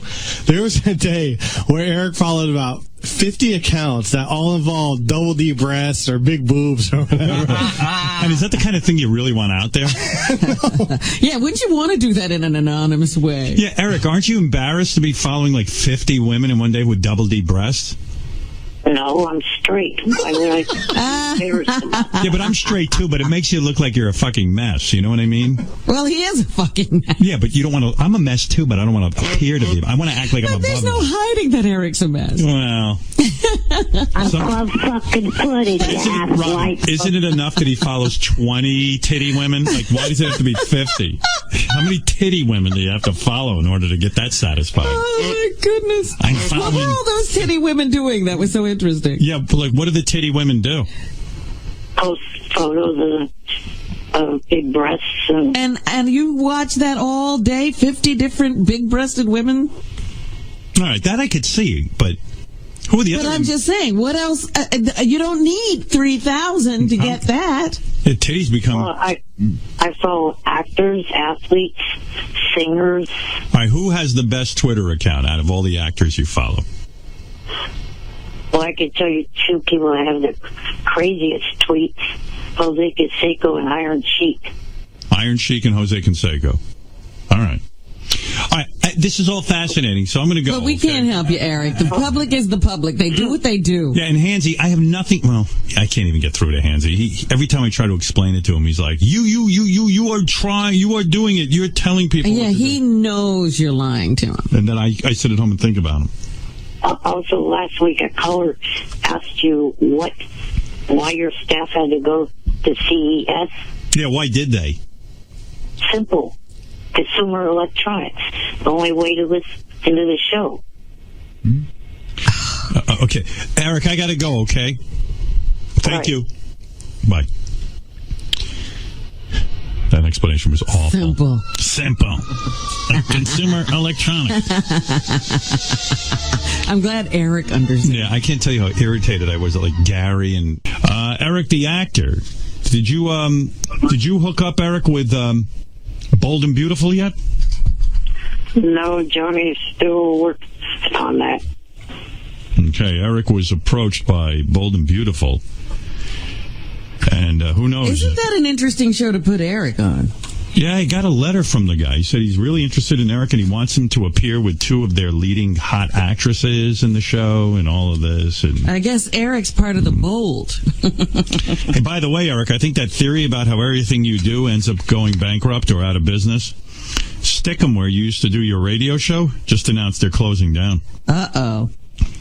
So there's another one on your list. Stick 'em. Will you stop with that bullshit? This joke is becoming more real. Stick 'em is closing. I have nothing to do with that. I'm just saying, maybe you got a black cloud. Every show you, let's see, Mary's show is over.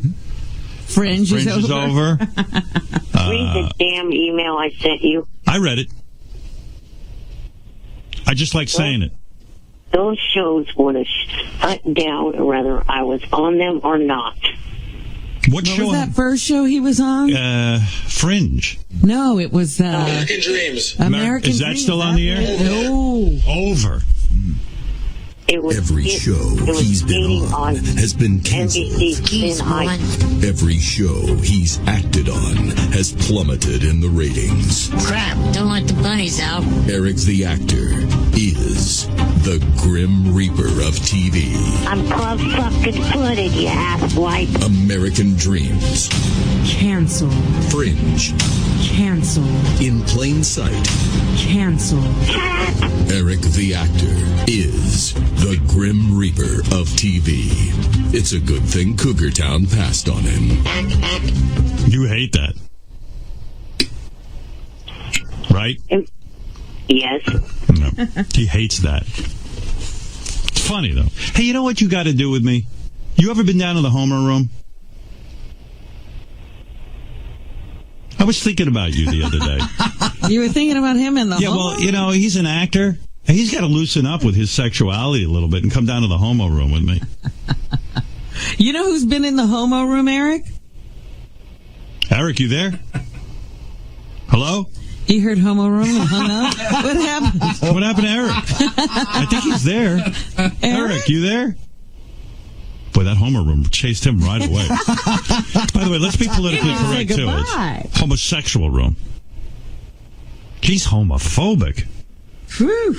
Eric. Man, he's gone. Gary, get Eric back on the phone. I think he's gone. I can't tell, though. Maybe I hit a button or something. I didn't, though. I mean, it's weird. That homo room really chased him away. I think he passed out when I said homo room. Fell out of his chair. I was thinking about him. Like in Hollywood, you got to like loosen up. You got to be comfortable around gay people. So I'm going to take him down there and do some gay stuff with You him. think he's not comfortable around gay people? Or just doesn't want to play one? Yeah, well, like he's uptight about playing a gay guy, and he's got to loosen up. I'm taking him down there. I haven't been down there in years. No. I don't even know if this door works to the homo room. Let me see. Oh, it works. Well, the door is open. I need a partner. On his way. Well, he's on his way to being back on the phone. Oh, yeah, what happened? Because I'm down here now. Wait, let me get the phone over here. 19.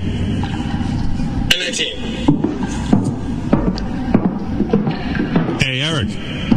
I was there the whole time. I was responding to you. Yeah, I couldn't hear you. I don't know. Something went wrong. What happened? Hey, we're down in the homo room. What's going on down there? I don't want to scare him off. That was his wheelchair. Oh. Hey, Eric. Yes. As an actor, you've got to become more comfortable with, different types of behaviors and lifestyles. That's why I brought you down here. Want to have some fun?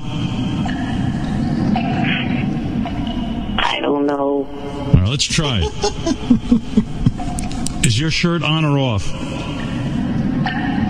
It's on. It's staying that way. No. Take it off. No. We're going to play Shock the Nipples. I'll put these clamps on your nips underneath the shirt if you want. But we're going to have fun. I have to kiss my ass. Here we go. What do you think of that? I think I knocked him out. Here, have a shot of vodka. Eric? I don't hear him. He's doing something to his phone. I think he passed out. From the electricity? From the electricity. I'm pretty sure that time he hung up. Oh. By the way, the Homer room is handicap accessible. Let's get out of here. Well, you can't keep Eric down there. Oh, man. Is he uptight or what? Get him on the phone. Get him back on the phone, Gary. I want to find out where see how far this goes. Yeah. He was a real dud. I couldn't even get his shirt off. Now. God, haven't been down there in years. When's the last time I was down in the Homo room? I don't know. I think it was with William Shatner, wasn't it? Oh, my God, you're going back 15, 16 years. Seems much smaller now, you know. It's weird. Is it? Back in the day, it seemed bigger. It needs a renovation, that Homo room. And I guess, you know, people are more politically correct. It should be the homosexual room, where homosexual activities occur. Discreetly. The gay room. How about the LBGT-BGB thing? There you go. Room. Come on. Yeah. He's on line 19, but he's adamant that he's not going there with you. What is that? He does not want to go in the room with you. Eric, why did you leave the room? Because I'm not into that shit. Oh, my God. We're talking about how you need to free yourself up to be an actor. Dude, we didn't even get to the enema. Oh, you're not going to. Come back down there with me. Come on, be a man. What's wrong with you? I'm going to hang up again if you... Please, I'm begging you. Eric, just come down there with me, and I'll tell you what. I'll check you for testicular cancer. No, jackass. I'm not going to go there. Eric, do you dislike gay people? No, it's just that's not my lifestyle. It never will. Yeah. But we're just going to have some fun. It's not even like we're going to blow each other. Right, you're not really gay. Right. I'm just going to check your testicles. How about you come down here with me and we just sit next to each other and you get comfy? No. Won't come down? The door's open. You can hear it. Hey, watch There's this. that constant drip. I don't know what that is. I'm going to yell down there. Hello! Hello! What that drip is? Yeah. That's my jizz. It's all over the ceiling. There's a couple of professional wrestlers down there, Eric. If you'd like to come down. Maybe somebody you want to meet. Yeah, I don't want to mention their names.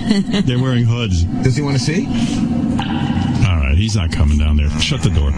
Boy, Eric, you're no homo fun, are you? By the way, the homosexual room is handicap friendly.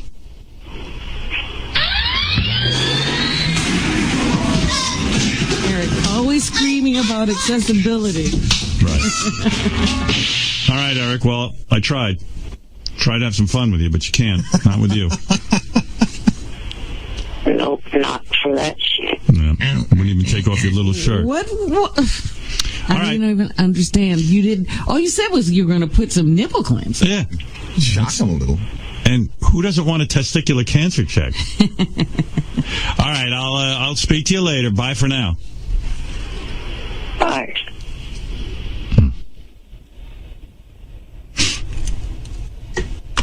Wow. He's funny. I don't. By the way, he's not a show killer at all. All right, Eric the Midget, you're on the air.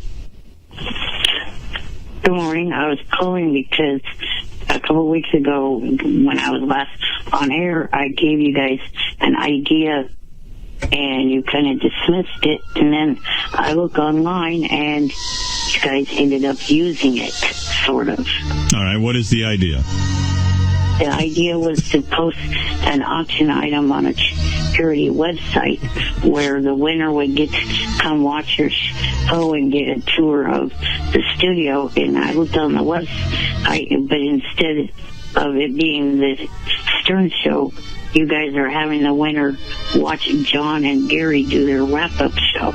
Number one, we've been doing that for years, Eric. Years. Yeah, haven't you ever heard us interviewing people who are just sitting in the studio, Eric? They've all won those opportunities on auctions. Right.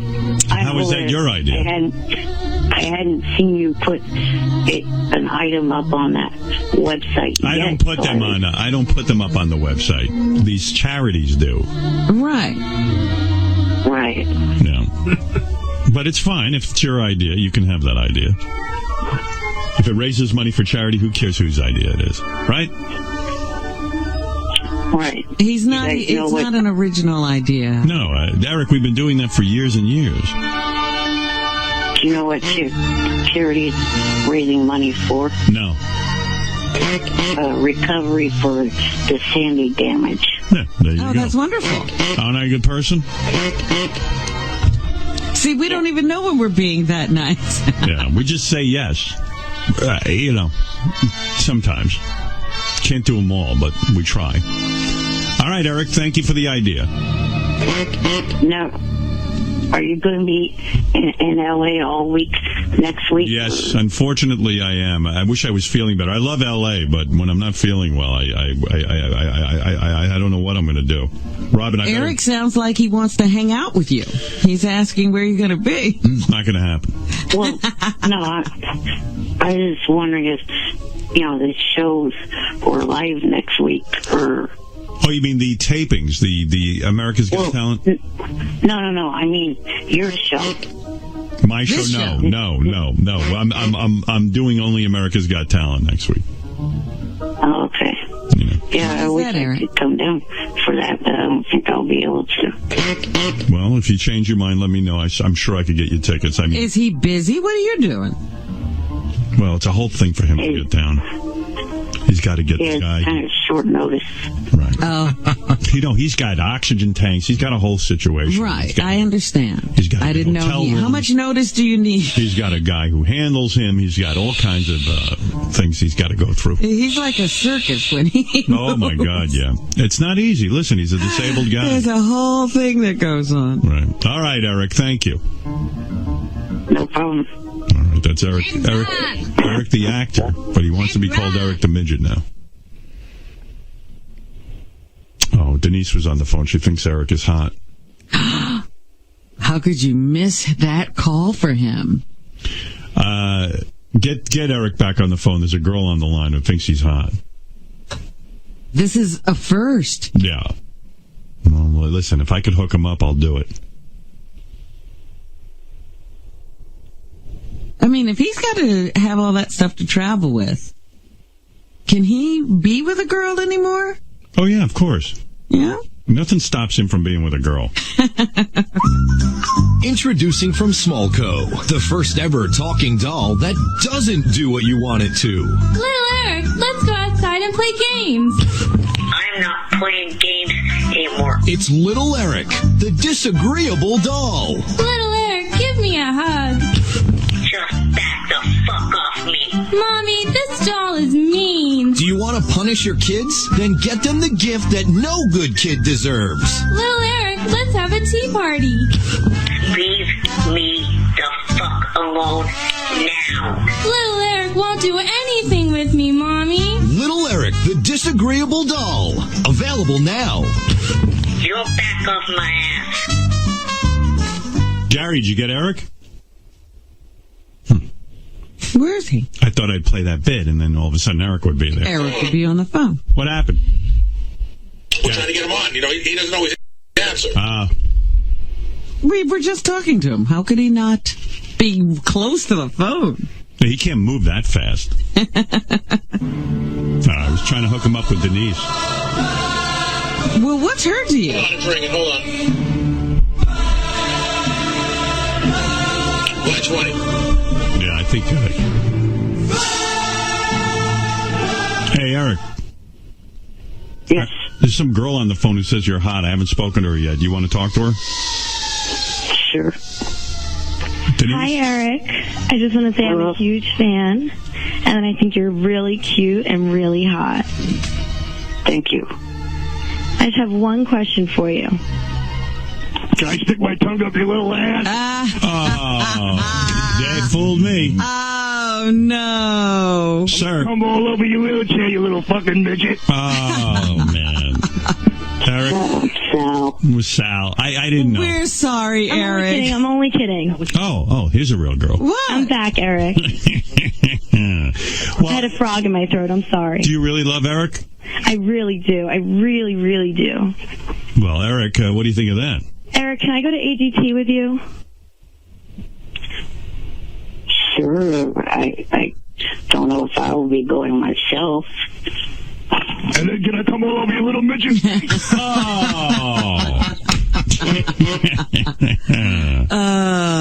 You fooled us again. I'm kidding, Eric. I'm sorry. Oh, there she's back. Wait a minute. All right. Go ahead, honey. I'm possessed. I have allergies. I have a problem. Oh, you have allergies. All right. Go ahead. All right, talk to Eric.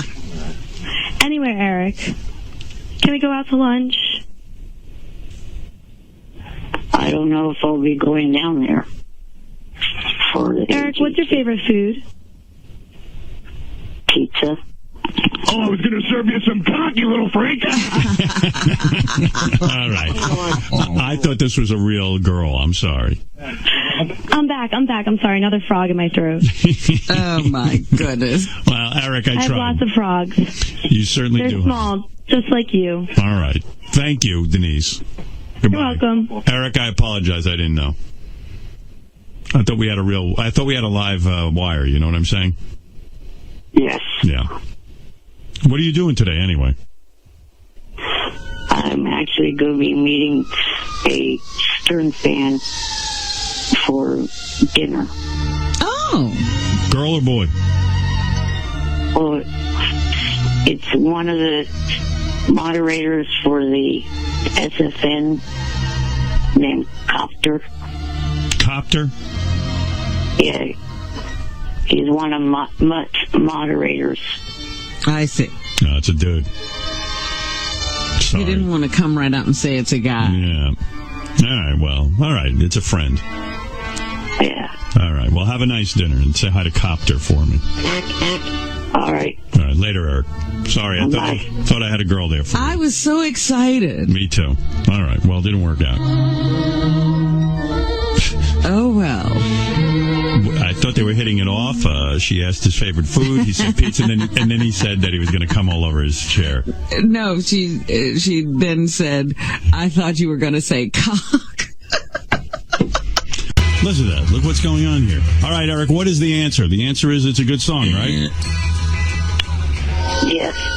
Yes. See? This kid knows.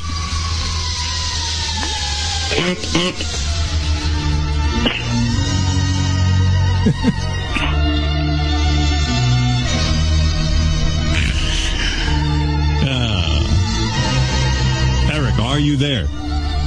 Yes, I am.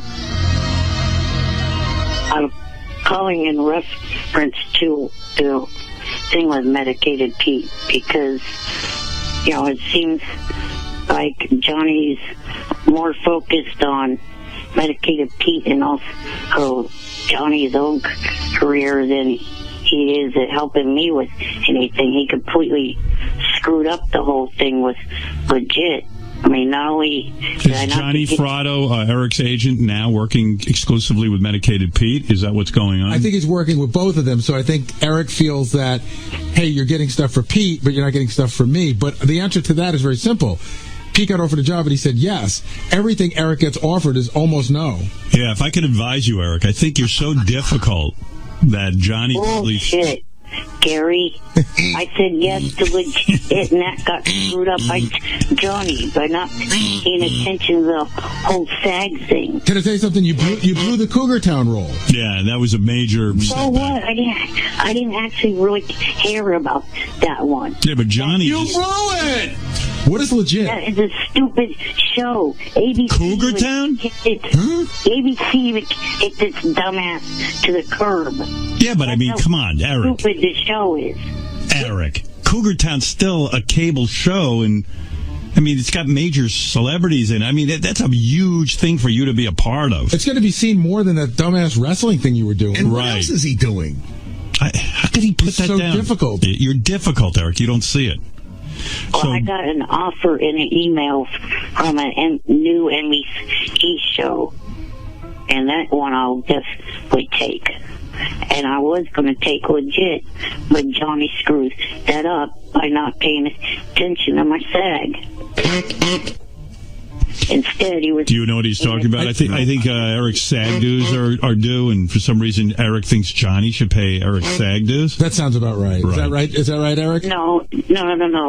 See, I've been told that I myself have to pay the SAG, but what I was hoping was for some way for someone to give me the money, and then I transfer the money to SAG in my own name. How is that Johnny's fault? In other words, you're supposed to pay your SAG dues and you can't, and it's Johnny's fault. Because any other legitimate agent probably would have noticed that and fixed it. No, my agent doesn't pay my SAG dues or even know when I pay I just pay them. Yeah, you have to pay them yourself. Everybody does. That has nothing to do with your agent. You want a dad. You don't want an agent. You want somebody to just take care of your life. You do nothing all day. You could certainly keep track of paying some SAG, and you know what? When you get a gig, you save the money for your SAG dues. Your SAG dues can't be much, by the way, because well, no, your initial thing is like $600, isn't it? But I think he's in already. Are you in? No, it's $3,000. Oh wow, $3,000 for you to join?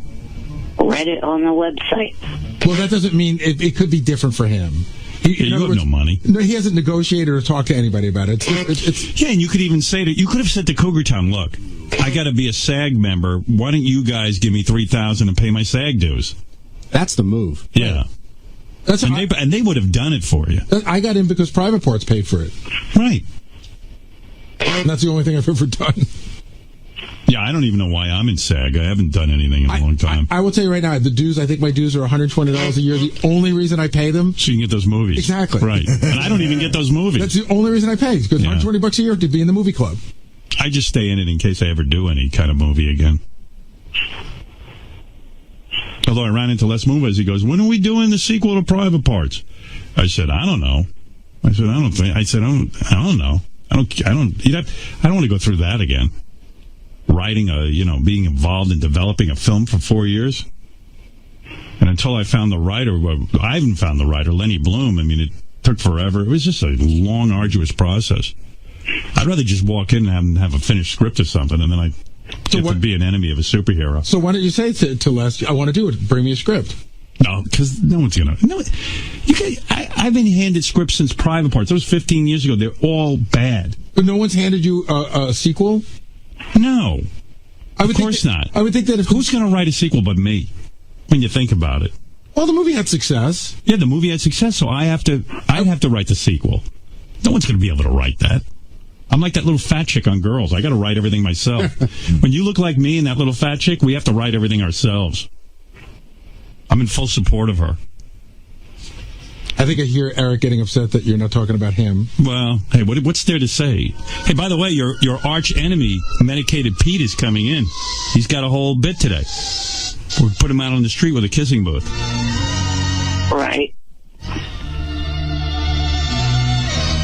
So, question. Do you have a case for any one of your 3 iPads? What? He wants to know if you have a case for any one of them. Yeah, of course I do. I think he's mentioned it a couple of thousand times, Eric. I got the best case for the iPad Mini. I did so much research. You were rubbing that in my face, too. Yeah, it's a beautiful case I found. It's like $30-something. You're funny, though, because you said to John, you like this case? And John goes, yeah. And you go, let me see your case. And John shows it to you. You go, yeah, that's the wrong case. Hey, he's got a horrible case. He shit all over the case. Yeah, well, your case is bad because the front is all exposed. I like that. I like it. It's right this here. Case right here is the best case. Who makes it? And I didn't get it for free. I paid for it. I paid for it.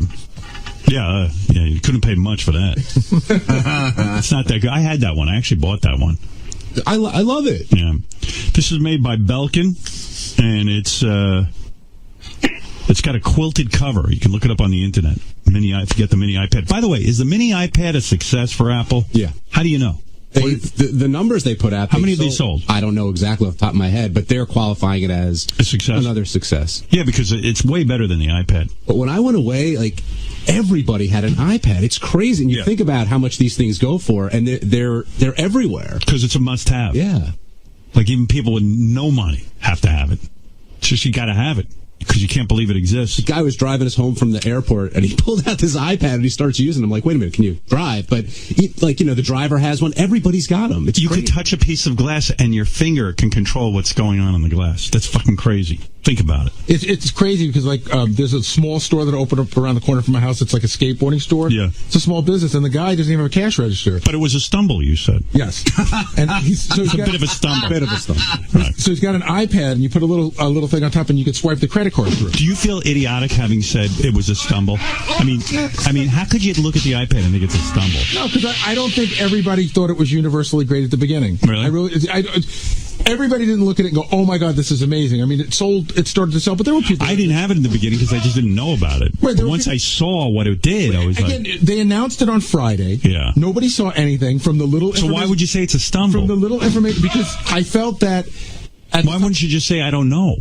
Well, because they asked my opinion. They're looking for an opinion, and I just said that. That was such a bad opinion. But there were not everybody said, "Oh my God, this is the greatest thing." I mean, that's like saying during World War II, "Oh, Hitler will probably go away." Hey, you know what? I look at it. You know what I mean? Like, if we just leave him alone, it'll probably just go away. Roger Ebert gave Godfather 2 stars. He did? He did, yeah. Yeah, that was a dumb move, too. Shit happens. Yeah.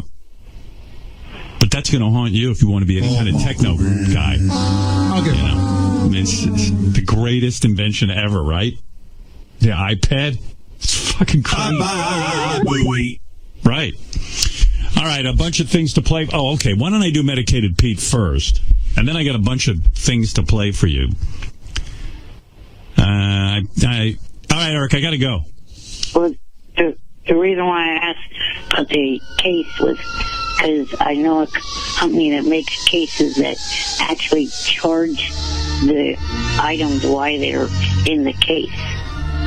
Solar. Oh, that's cool. That's cool.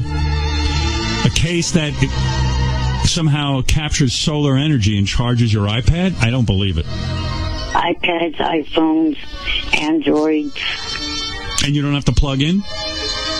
Well, I think there is some kind of way that you have to plug in to begin with. Then what do I care? I don't want to plug in. So it's a big deal. What if I plug in and get solar power? I don't give a shit. I just want power. So in other words, that doesn't do me any good. If I can walk around and the sun can heat up my iPad, then that's cool. Yeah.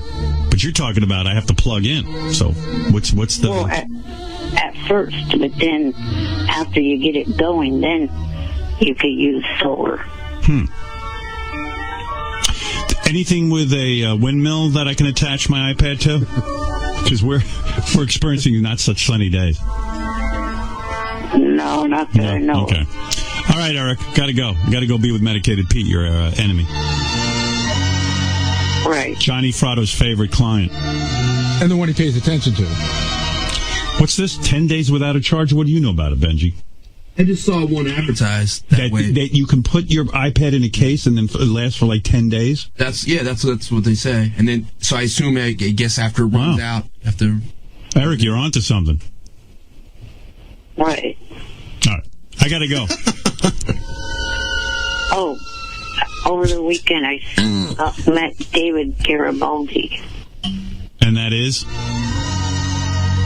Isn't that one of your favorite contestants from AGT? Oh yeah, the painter. Yeah. Right. Okay, good. I send him my regards. All right, later. Bye. Bye for now. What the hell was that about? His agenda was all over the place. Yeah. Oh, shit. Johnny was on the phone. That would have been good. So Eric would have gone nuts. You've heard of Theater of the Mind. Eric the actor's mind became a theater of sorts recently. First stop, the homosexual room. Here's Howard 100 News on your side. Howard 100 News. On your side. Has your position changed any regarding the homosexual room? Nope, not at all. Eric the actor's last phone call to the Stern Show didn't go that well. It all went bad when Howard tried to get Eric to come down to the homosexual room with them. Eric refused, and I caught up with Eric to make sure that he understands you're not actually being brought into a homosexual room. You do get that, right, Eric? Yes, but the way I see that whole thing, it's a stupid bit, and to me, I would think that gay people would find that offensive, because to me, it's making fun of what gay people probably do behind bars, and it's stereotyping gay people. Behind bars? What do you mean? Behind bars, behind doors, behind doors. Eric, you realize by putting up such a stink about this, it makes you look homophobic. Well, I'm not. It's just that, like I said, I think that there's this stupid bit, and it's, to me, offensive towards gay people, stereotyping them. Well, good luck with that. Shuli Agar, Howard 100 News. You want to talk to Eric? It doesn't really matter how you got it. You got it. Yeah, exactly. You want to talk to Eric the actor? Yes. All right. All right. Eric, please don't go on and on. Make a statement and that's it, or a question. I just have a question. I was wondering if Michael J. Fox thinks that there will be more and more characters in movies and TV shows with disabilities anytime soon. Yeah, we've gotten Eric a whole bunch of roles. He's in a wheelchair and stuff. We've landed him a few parts. So that's great. Well, he sees this as Eric. What do you want a part? This is a stepping stone. This is a stepping stone for Eric now that Michael's on a regular television series. Well, I hope so. I think what I think is cool is that we should not only should there be more actors with disabilities in shows, but they shouldn't play the soft piano music and do it in slow motion and get all. People with disabilities can be assholes too. Right. Exactly. Yeah. That's why I treat Eric like an asshole, right, Eric? Eric is an asshole. Yeah, right. He acts like an asshole. I love people. So why do you love him? I said, because he's a regular guy. That's it. Eric, I'm working on getting you in the James Caan show. Forget about it. I don't think Michael's looking for you. One last question from Mike in Pittsburgh. Hey, Eric. Eric the actor, everybody. I'm just curious. Happy New Year. How was your New Year, Eric? Did you do anything fun, or is it just, were you like me, just sitting home, drunk dialing? Well, I wasn't doing the drunk dialing part, but I was sitting home. Did you drink? He's sitting all the time. Do you drink at all? No, I don't. Because that would affect your health, right? Yes. Yeah, I'm like he Eric. drinks Pepsi. Now that I'm going to, I don't know, my health is always bad. Like, I can't even drink either. I know, you were drinking at the Christmas party. Yeah, I don't drink anymore. I stopped. You really did. That liver thing got to you, huh? Nah, I just... You know what it is? When my doctor told me about that liver thing, and then I was only allowed to have one drink. It's like, well, why bother?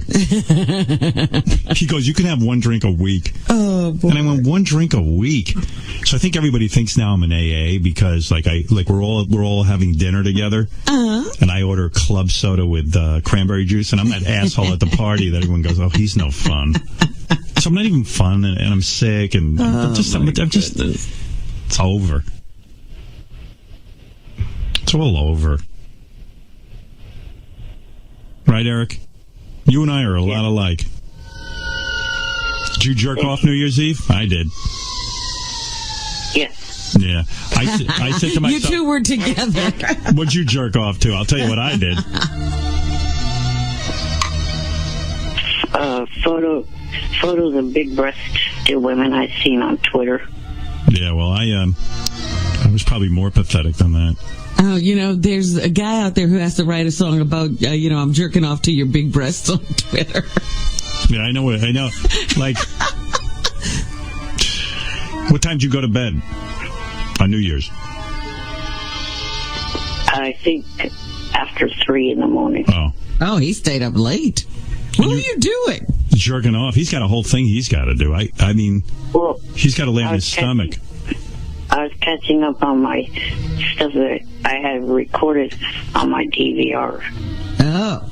Yeah, Eric's got to lay on his stomach in his bed and rub into the sheets and everything. So he's got a whole You got a whole fucking situation.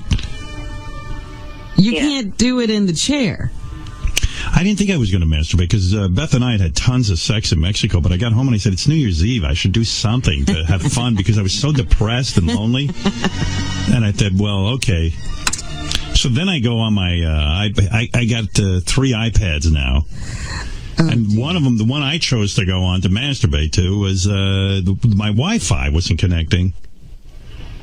So I was all aggravated, and I said, I'm not going to masturbate. And I'm angry. I'm the only one suffering. And then I got a different one, and I jerked off to babysitter porn again. Is it the same movie? Yeah, because on YouPorn, I've run out of new ones. They only have like 15 of them. Oh, dear. And I've seen everyone. You got to switch services. Go to another service and get their babysitter porn. There are other services, and people tell me about it, but I'm too lazy to even... I'm humiliated enough that I have to go to YouPorn. Red Tube is another one. What is it called? Tube? Yeah, somebody told me Red Tunes, right? No, it's like YouTube, but Red Tube. Oh, Red Tube. Yeah, they got babysitter porn on there? I don't know if they have that, but I know they have a lot of female porn. Yeah, and I'm telling you, on YouPorn anyway, on their main page, there's some of the ugliest fucking women with bellies. Like, you're going to be in porn, man. Get your fucking stomach together. Christ well, why do they have to put their pictures up? The chicks, here's what I've noticed. Chicks who do the kind of porn where you just masturbate, like girls who masturbate themselves, they're A quality. They're really good looking. There are levels. But the ones who do the nasty shit, like anal and blowjobs or blowing 2 guys and stuff, they either have like a pretty nice face, but the fucking fat body or disgusting sloppy tits. And I'm like, you know what? I can afford to be sexist here because you've chosen to be in a business where you're naked and your whole thing should be being in shape. Well, they're getting away with it, apparently. All the guys are in pretty nice shape, and I'm like, why bother? Like they're all Why are you looking at a guy in shape? Yeah, like when a guy has a flatter stomach than the girls, I'm like, what the hell? This is confusing. Like he's got a better body. He's got a nicer ass. Concentrate on him. Yeah, and I mean, and by the way, when a girl shows up for work with like a big nasty pimple or open sore on her asshole, like, what? Like let's cancel. You're looking shooting. at open sores? Yeah, like cancel shooting for God's sakes. I don't know if they can. Yeah, I guess there's a budget. We're set up. We're shooting. Yeah, we got to go, man. Try and cover that. Speaking of shooting, I'm not going to be doing the show Legit. Cause what's that? Legit? The FX sitcom I was going to do. I didn't even know about that. I think he told us before the holiday. Yeah. And there were several things. The quote was too low. Not enough time between now and the time that they wanted to do it. Now you got to, this is 2013. You got to get it together if you really want to get this acting thing. Ronnie already shot Cougar Town, which you blew. And I'm sure he had a great time. Oh, yeah, he had a real good time. Another reason why I blew that one is because of the fact that what I was about to say. My SAG dues are not paid up. And that my SAG dues would not be able to be paid up between now and this weekend when Legit wanted to film. I'm sure Legit could have worked it out with SAG. They could have paid your dues. Anyway, hey, Eric, I got to go anyway. Sorry you're not doing Legit. Yeah, Happy New Year. That's the best part. Well, it was a few minutes. How does it end? How does it end? A little bit, yeah. Is that awkward? Like, what do you do? It was a little awkward, but what was her excuse? Oh, I got to get back to my. No, I was like, I had like a short flight or whatever. I had a short time to sleep. Right. And I was like, I wouldn't be able to sleep if you're here. And, so you just kick them out. Well, I mean, did she say? I put it that brutal. Did she say I need my rim. Get the fuck out. Did she say she wanted to sleep over? No. She was fine. I picture a chick after begging JD pulling the fire alarm so she can blend in with the crowd and escape. What do you think's up with these? What do you think's up with these chicks though? It's like it's a novelty. They want a one-nighter with you. No. I mean, no. It's not. It's not necessarily that. It's just we're all in different they're all in different cities, and nothing can really. They know there's no future. Yeah, they got like a bucket list. You're on somebody's bucket list. Can you believe that? Like, hey, I did JD this weekend. It's weird though. It's like they do it and then they leave and it's like wow. And it's not like we don't keep in touch ever and stuff. So Well, then you've got like a pen pal list. Can you keep track of all these chicks? Do you keep in touch with all of them? A few, yeah. No, I said all of them. There's been a lot of them already. Are you ever having like dirty talk with them and then the girl's like, I can't understand you. What?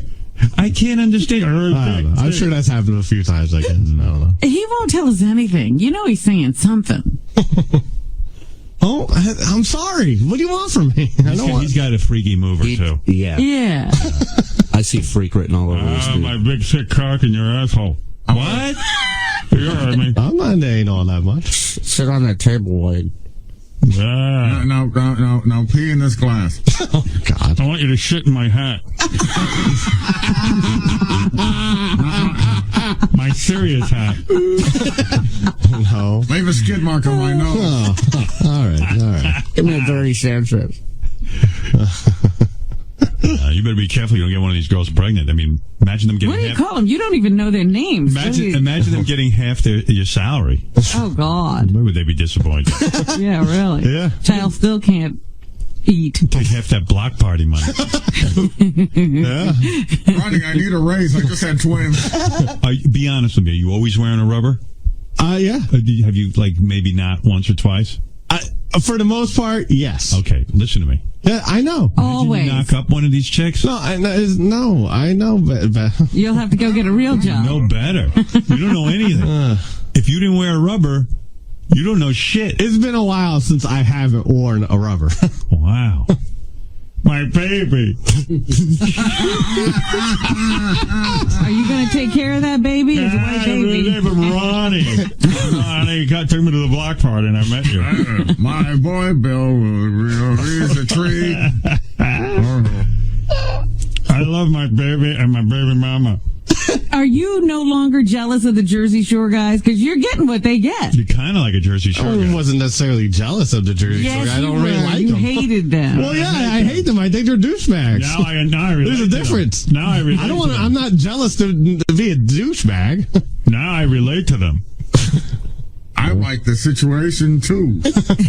My situation is good. Call me Ryan Philippe Jr. Good for you, man. He doesn't need him anymore. Dude, he's got his own thing going. You didn't even want to do the block party, which is amazing. He still sort of doesn't. I had to yell at him. I think we were driving from San Diego to L.A., and he said, I don't think I want to do this anymore. I said, shut up, you're going to do it. I don't even remember that. That was out of context, whatever the hell you just said. No, I don't even remember what. We were talking about something. With the traveling and all that. You didn't want I can't take all this traveling. I don't want to travel and get laid anymore. Yo, anytime you doubt wanting to do this, just walk by Scott's studio and take a look. Do you think Scott's upset now that he left the block party? Coward.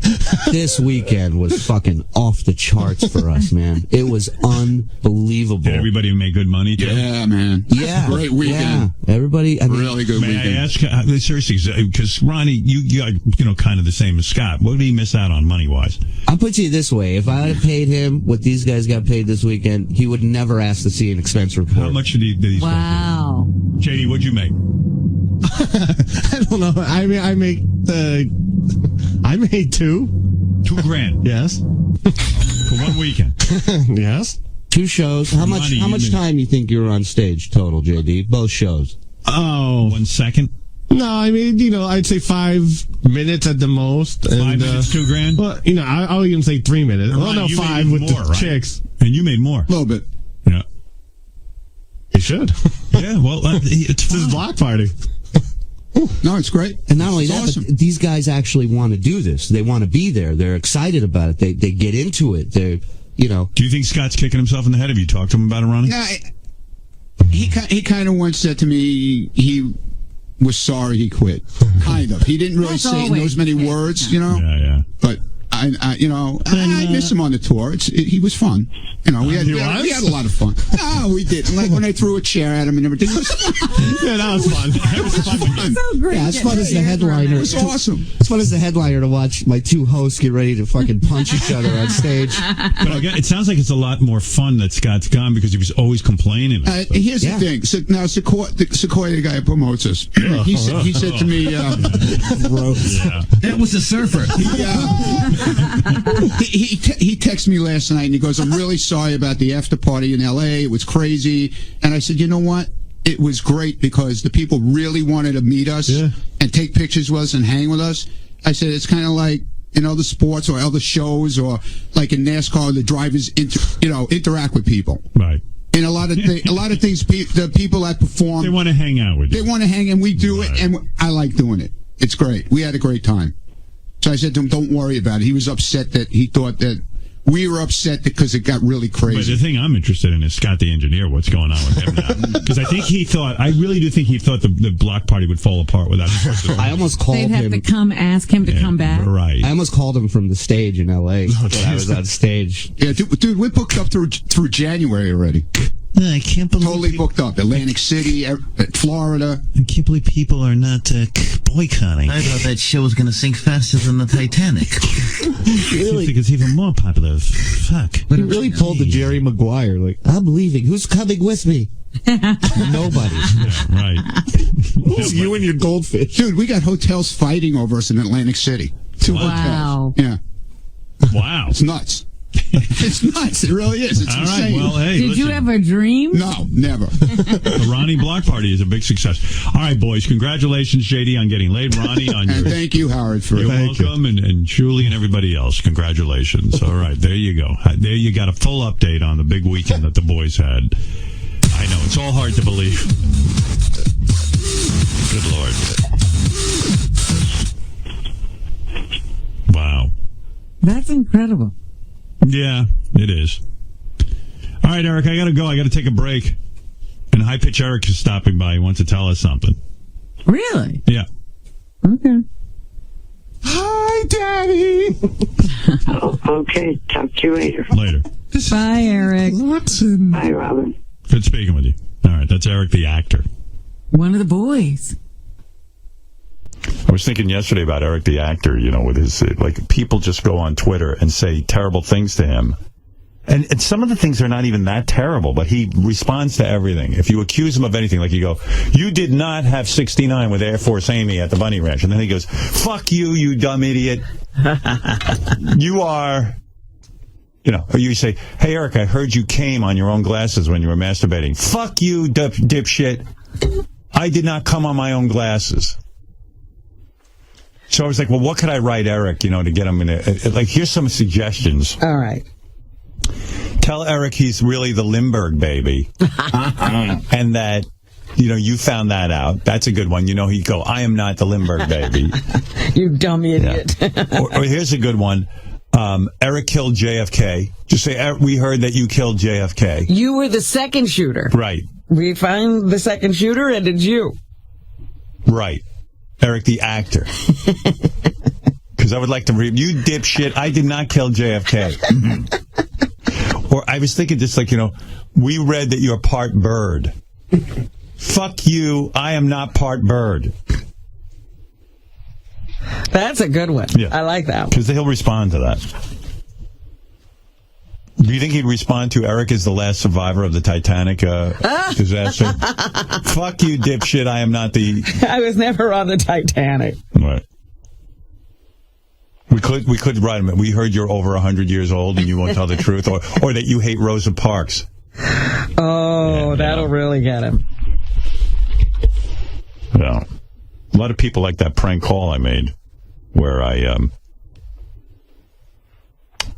reading Eric the actor tweets. I played that for you yesterday, didn't I? What? Did I play that for you? Oh, yeah, the Eric the Actor tweets, yeah. I still like the Eric the Actor opera that's playing on Broadway. It's so good. Coming to Broadway, Eric the Actor's tweets, the opera. I do not shit myself. I do not shit on myself. I've never once crapped myself when I was at the A's game.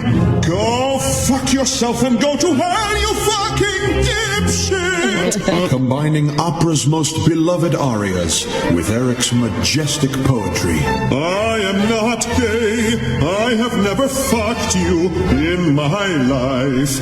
Experience the passion. You don't fuck. I do not have cum on my glasses. The excitement. I am not a bug-eyed toad. Go fuck yourself, you pathetic motherfucking dumb fuck dipshit. The fury. I am not fucking bipolar. I do not have a fucking lazy eye. Go fuck yourself. For tickets, use the hashtag ACAC. I do not have a lazy eye.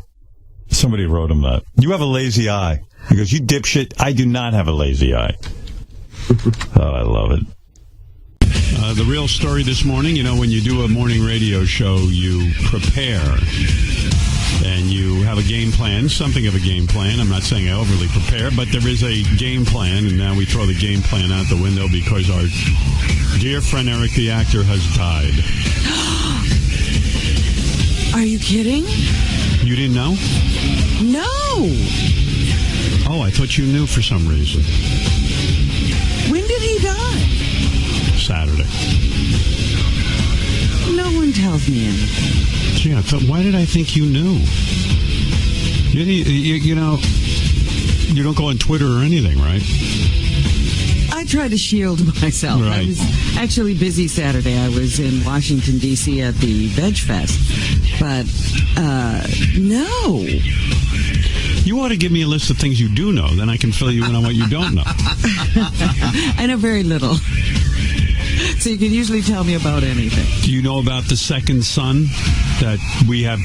They found out on Saturday there's two parallel suns in our universe, and that there's a second sun. We're being pulled by two suns. Yeah, it's hiding behind the sun that we normally see.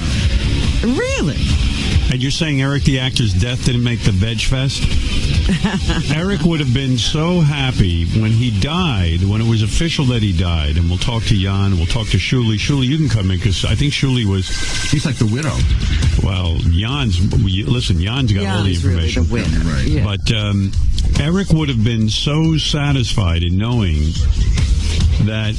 Here... His death was announced in Variety, right? Really? Yeah, there was as soon as it became confirmed that he had died, Eric the Actor, was, by the way, a lot of people didn't know Eric's last name, Eric Lynch. He just would have been so happy with the fact that he was in on the Us magazine website announcing his death. I mean, Eric loved fame. Well, he, felt that he was in show business. Shuli, you spoke with Eric on Friday, I believe? Yeah, I was on my way to do a show, and he called me Friday. And normally I always let it go to voicemail. Right. And for some reason, I just decided to pick up. And see what he was doing. And and he was upset at Gonzo. Gonzo shitcock. Yeah. And he was just What had Gonzo done this time? So apparently Gonzo had prank called a gay relationship show on the internet. Oh, I see. And he prank called as somebody who was in a relationship with Eric. Right. And he called as Jan.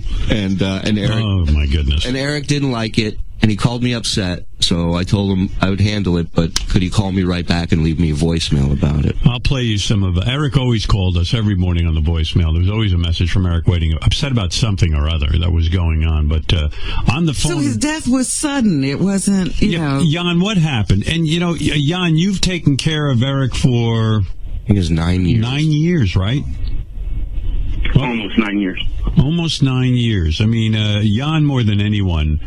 You know, Jan, Eric announced to us just on, I guess it was on Tuesday. Last week, Tuesday show that you, of course, had to leave him because you have to take care of your parents, and that came up in your life. And I think, Jan, more than anything, Eric really adored you, loved you, because he was also dependent on you. I sensed real sadness and fear in Eric.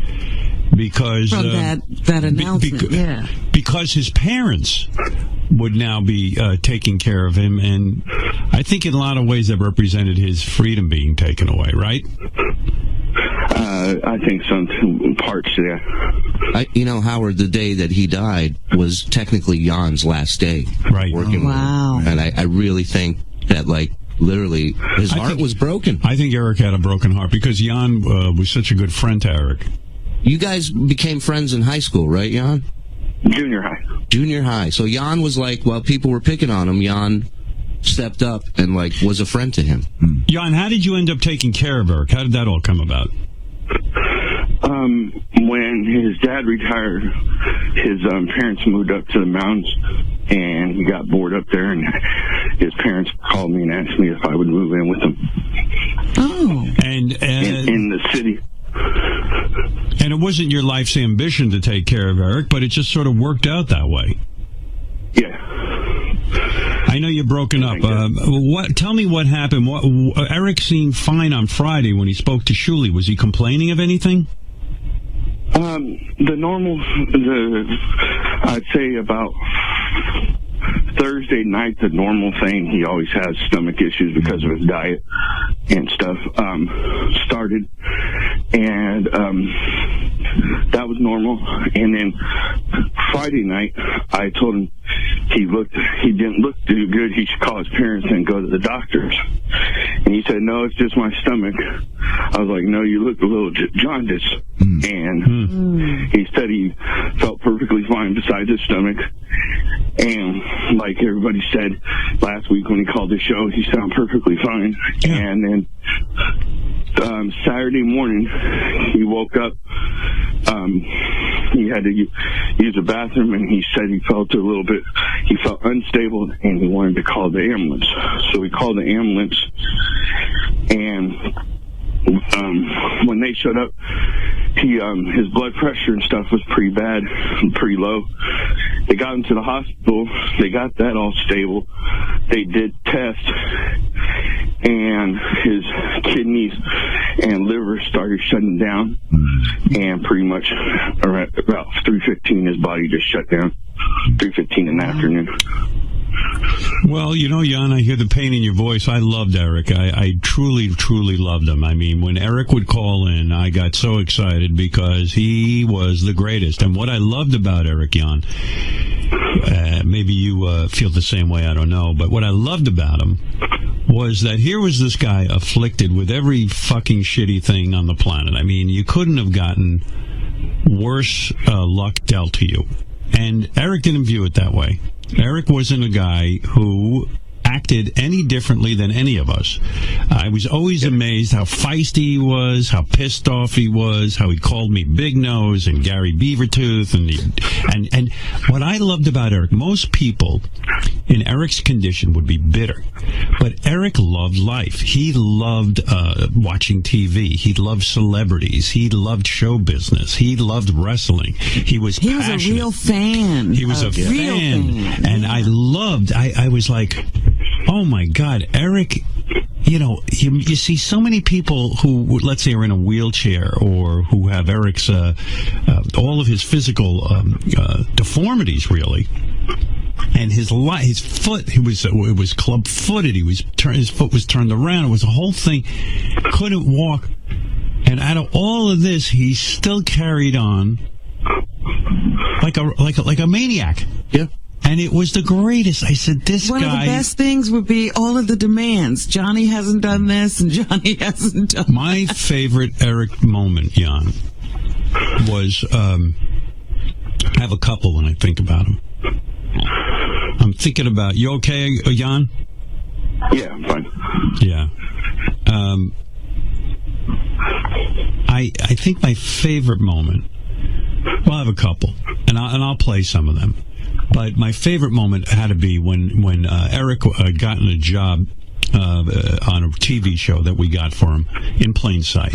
And he had to go down to New Mexico, but he was afraid that werewolves lived in New Mexico because Johnny told him, he read on IMDb, that there are werewolves in New Mexico. I was there for this. It was amazing. Yeah, and it was the greatest thing as I go, here in the middle of everything, Eric says, look, I don't want... He's demanding. And I convinced him, I said, do you think they'd put all their actors in danger with werewolves? I didn't try to convince him that there weren't werewolves because he wasn't hearing any of that. I believe he requested silver in his writer. Yeah. Right, yeah. Silver bullet. I really think he did. That's just silver because he could use it. And there was my other favorite Eric moment was someone had really bummed out Eric. If you remember the story, Eric, I remember it like it was yesterday. Eric called in. He was completely pissed off. There was a guy from his high school going around claiming that Eric ruined high school because Eric forced him to put in a wheelchair ramp, which wasn't true. And Eric was so bent out of shape about it that he called up Johnny and he left him a voice message. And he said, Johnny, this guy's a pain in the ass. Take care of it. You know what to do. You know what to do. And I was like, this guy's like a little mafia guy. He's like, and I know Johnny was thrilled because Eric actually sounded like one of the mob bosses that Johnny grew up around. It was the great... I got to just play it for you. Oh, here's Eric the Midget. Let's find out. I'll get him on the phone. What are you, nuts? What are you, nuts? Eric. For what? So what? What do you think, you can call a hit on someone? That's a felony. I wasn't calling a hit. Johnny knows what I'm talking about, not a hit. What are you talking about? Then? Him to, find someone to teach this kid a lesson. Oh, you want him legs broken? Or beat up. What do you want done to him? Because Johnny's got to know what to do. You leave a message like that, Johnny thinks he's supposed to go kill him. Hey, Howard. Eric, I want to hear this message you left Johnny. Received yesterday at 1:26 a.m. Hey, Johnny, did you catch the replays when that dumbass that was supposedly from my school called in and said that I ruined the school because of having them do construction and everything? Find that guy. His name's Gary. You know what to do. You know what to do. Just find him. Johnny, how did he get the impression that this was what you do? That little motherfucker's a gangster, okay? You know what to do. Oh, my God. Jan, so you get a call that Eric has died from the hospital, that they call you? Are you the person they call? No, I was there. You were there? Yeah, he went with him to the hospital. All right, tell me what you're feeling, Jan, because you must be in shock over this. This is a guy you spent every single day with. Did you ever have a day off even? Just a little bit during Christmas time. And you, yeah. It was complete shock because it was out of nowhere. It wasn't expected. It was all he thought he was having was stomach problems, and it was out of nowhere. And then, like Shuli said, today I was leaving to go to stay in a hotel and then going to the airport tomorrow. So it's just a little eerie that it was on my last day. How hard was it for you to leave, Eric? Had you sort of been at the end of it? Like, had you kind of said, I can't do this anymore? Or was it, I know you have to take care of your parents. Was it hard for you to leave, Eric? Yeah, it sucked. It sucked. I knew it was bothering him. It was hard on him because you represented his freedom, really. I mean, nobody at 30, Eric was 39, by the way.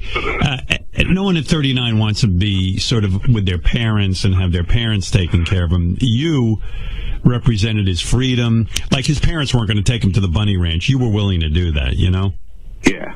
And I think he was taking it hard, wasn't he? Yeah, he was.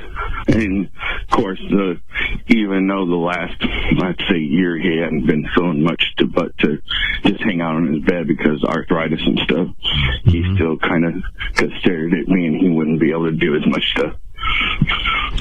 Yeah. So when are they doing the funeral? There isn't nothing planned yet. They've got to get that all still planned yet.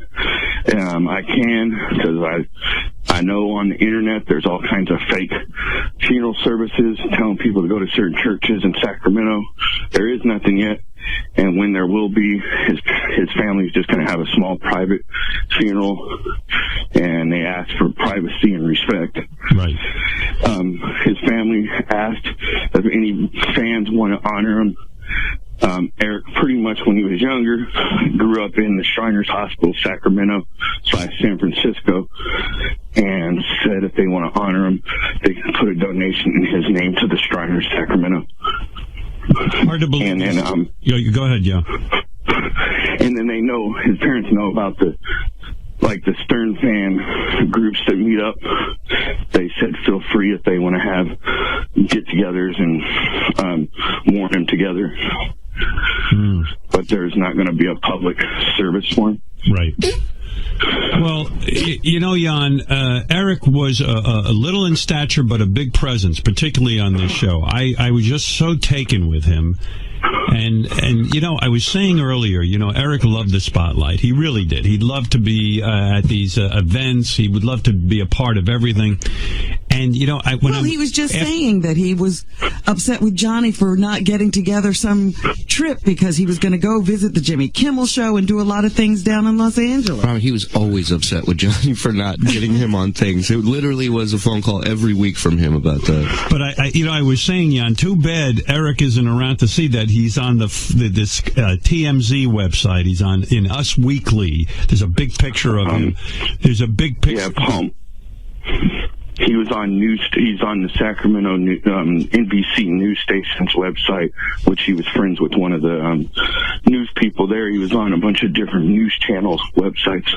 His death was announced. He was pretty much everywhere. His death was announced by Variety magazine, which is the show business Bible. I mean, he made it. He made it. He's finally an actor. He was.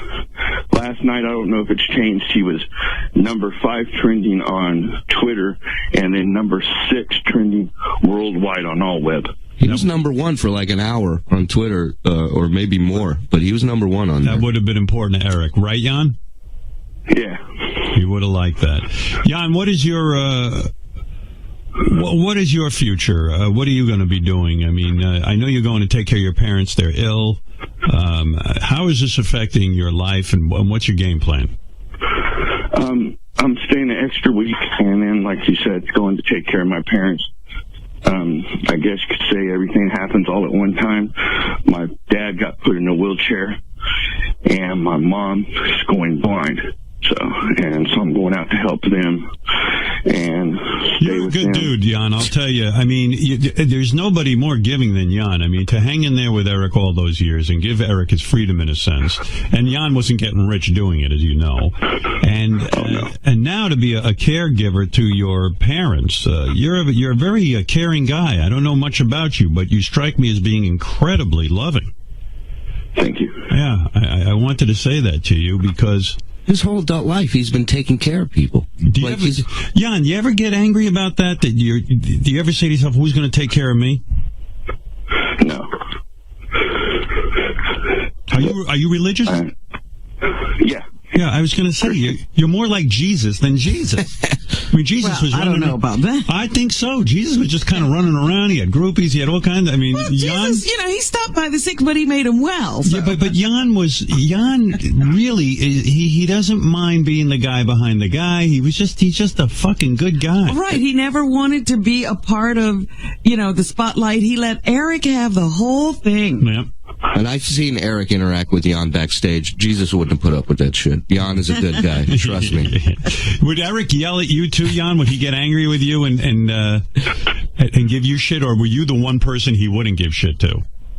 Not really yelled, just talked to me with attitude, and it was usually after he either dealt with a Stern fan, right, or on the show and got pissed off at something on the show. I sensed he always enjoyed. Jan, you correct me if I'm wrong. Feel free, but I always sensed that he enjoyed even the interaction with Gonzo Shitcock. Like, it just gave him. It gave him something to do. You know what I mean? Gave him meaning. I guarantee you he had a fighting bug in it, and he liked to fight. Yeah. Because he was one of the only people I know that believed if people were talking to him and being wrong, if he didn't pay attention to them, he lost. Most people would see it that he was losing and they were winning by him going back and fighting with them. But he's seen it the opposite way, so he definitely liked to fight. Did you ever have moments of Eric, Jan, where like Eric would turn to you, and be the real Eric in the sense that, we knew him on the air, and whenever you're on the air, it's always an exaggerated personality. Did you? A lot of people couldn't distinct show in reality. Was Eric a sensitive guy underneath it all? Oh, yeah. He was. I'd tell you, the first time I met the real Eric is after a show I took him. We all went to a strip club, and I went right to the front of the stage with Eric, and when we were taking turns crumpling up dollars and throwing it over to the dancers because they were a little far away. And when the girl was done, this stage had a curtain that dropped down, and Eric and I are literally at the front of the stage, and the curtain dropped down on Eric and me, like right on our heads. And I immediately freak out, and I pull him out, in his wheelchair, and I'm like, "Are you okay?" And he looks at me and goes, "What a way to go." Eric loved women, right, Jan? I mean, that was the thing. Was the highlight of his life, and I want you to answer me, was one of the highlights, or certainly maybe the highlight, was when we got him laid at the Bunny Ranch. Am I correct? Yeah. Yeah, I mean, the guy, the poor guy, was sort of saddled with this body that, he couldn't really ever be treated like a man because he was so dependent on everyone. And when he went to the Bunny Ranch, for once he felt like, fuck, this is what it must be like. You know what I mean? To just be normal and have a chick into you. Yeah. If you remember this, who fucked Eric is what I want to know. That was Cherry last night. Cherry last night. Yeah, me last night. Cherry, was he good in bed? I mean, did you have an orgasm? I'm good on him. Yeah, so you did not have an orgasm, but he had one. No, she managed to make herself. Oh, you did. You did have one. Yeah, I did. I see. Last Did you night. have to touch your clitoris to stimulate He yourself? actually can touch my clit. You were playing with her clitoris, Eric. You knew how to do that. Yeah. Where did you learn that move? In porn? Yeah, I guess from watching that. I see. All right. So you knew exactly what to do, huh, Eric? Pretty much. Wow. I'm sure all the whores at the Bunny Ranch, their panties are at half mast today. Yeah, they are flying a flag at half mast. They seem to like Eric, the girls. They did. I mean, this is the thing about prostitutes. They seem to like everybody. Well, that's what I love about him, and that's why I felt good about Eric going there, because, I mean, I knew Eric, Jan, Eric beat the odds. He was a guy, they told him as a teenager, he wouldn't even live to be a teenager. Didn't they tell him that? Yeah, he was honoring, told him no, he'll live a full life. So. Yeah, and he told all doctors that. And he kind of proved them all wrong. He lived to the age of 39 is still way too young, but for what he was dealing with, it was pretty amazing that he lasted that long. And I always knew in the back of my mind that, when I'd hear every once in a while there'd be a rumor. Like last week they had a rumor that Beetlejuice died or something. Right. And of course it turns out. There was actually 4 days ago or so a rumor that Eric died too. Right. Whenever Eric even said he was going he had to go get checked or this, everyone, right away you'd read rumors. And when I first heard, I know around here, they said Eric might have died because no one believed it. And I didn't believe it because really because I knew Eric's situation with his health, I knew that we'd lose him at any time. I knew it. but I never really thought the day would come. You know what I mean? He just seemed to be beating the odds all the time. I just never imagined Eric not being here. And I got to tell you, it affected me so much. And even my wife, and I suspect this is for a lot of people. My wife goes, you know, my wife doesn't really know the show all that well. And she really didn't know Eric, but she was crying. She felt so sad to hear that Eric was gone. And she couldn't explain why. She goes, I don't know why.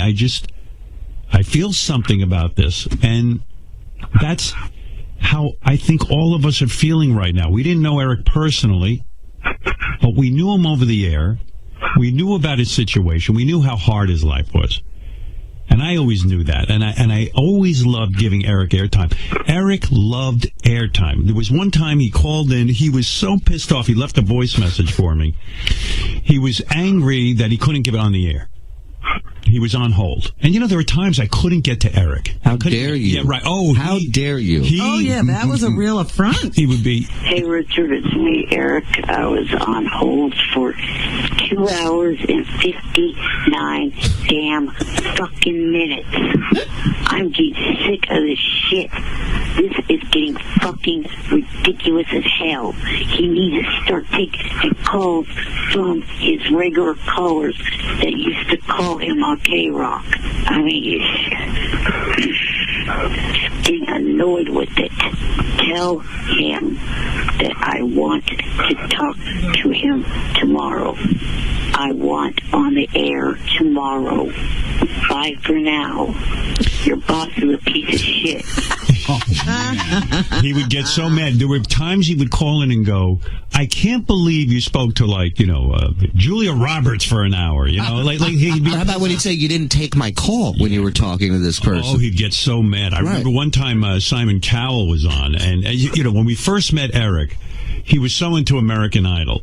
He was Eric the Idol expert. He was Eric the Idol expert, and he wanted Kelly Clarkson at the time and Diana DeGarmo. And when I finally had Simon on, I promised Eric I would at least bring it up to Simon. Eric the Midget is on the phone. He's in a wheelchair. Eric, I said I'd do this for you. I'm going to do it, okay? Okay. All right. The kid wants to have sex either with Kelly Clarkson or Carrie Underwood. He wants a date, is what he's. And he wants you Thank to. you, Robin. You guys. Well, he's hoping it'll lead to either a hand release of some kind or something. And he's probably not long for the world. How much longer do you have to live with your condition, Eric? I've outlived what the doctor said. How long did they give you to live? How long did they tell you would live? They said I wouldn't make it out my teens. So this is borrowed time. This is borrowed time, you guys. So we're talking about seconds here. Right. Eric, can I suggest something? Why don't you go for someone who maybe made the top 100 rather than the two winners? That's what I The guy is going to die. No, but they're not even the cute ones. Simon Cowell goes, we're talking about seconds here. Yeah, I thought that was great. One of my favorite memories with you and him was when you were first signing on to do AGT, and you had him on the phone, right? And you pitched him an idea. You said, "What if we come back from commercial? The camera pans the judges' tables. You're sitting on my lap. Right. We don't ever explain who you are or why you're there. Just put him there." Would you do that? And his reply is just a pause, and he goes, I'm 37 goddamn years old. It's one of the best responses ever. God, that's so great. First time he ever called in. Was about Kelly Clarkson. Yeah, it was about Kelly Clarkson. He wanted to defend her. I think I called her. And Friday. Yeah, I called her fat, and Eric just was beside himself. But Friday was his 12-year anniversary. Is that right? Yeah, Wow. and I was supposed to see Thursday. I was supposed to do an interview with him for the news. He texted me. He said my stomach's not doing well. Can we do it Friday? Right. So Friday I had the story from Thursday plus his anniversary, and he usually 1:00 our time. He's usually up on the West Coast. He wasn't up like he normally was, and we missed each other. And he never let that happen. You know, you're right. I see here September 19th, 2002, this clip is from. Eric, how old are you? 27. What's wrong with you? There's something wrong, right? Well, I'm a disabled person. Yeah, okay. You're a guy? Yes. Oh. I'm only 3'5", 3'6". We got to get you down here. 3'5"? What are you, a midget? Yeah. And what are you, ill or something? No, it's just, it's 5 o'clock in the morning here. Are you shorter than Mini-Me? No, I think he's around the 2-foot mark. Wow. Right. I'm always amazed at how little Mini-Me is. Yeah. If Mini-Me's 2 foot, you're 3'5"? 3'5". You tower over him. Yeah. Somewhere in between that. You work in a circus or on a show or something?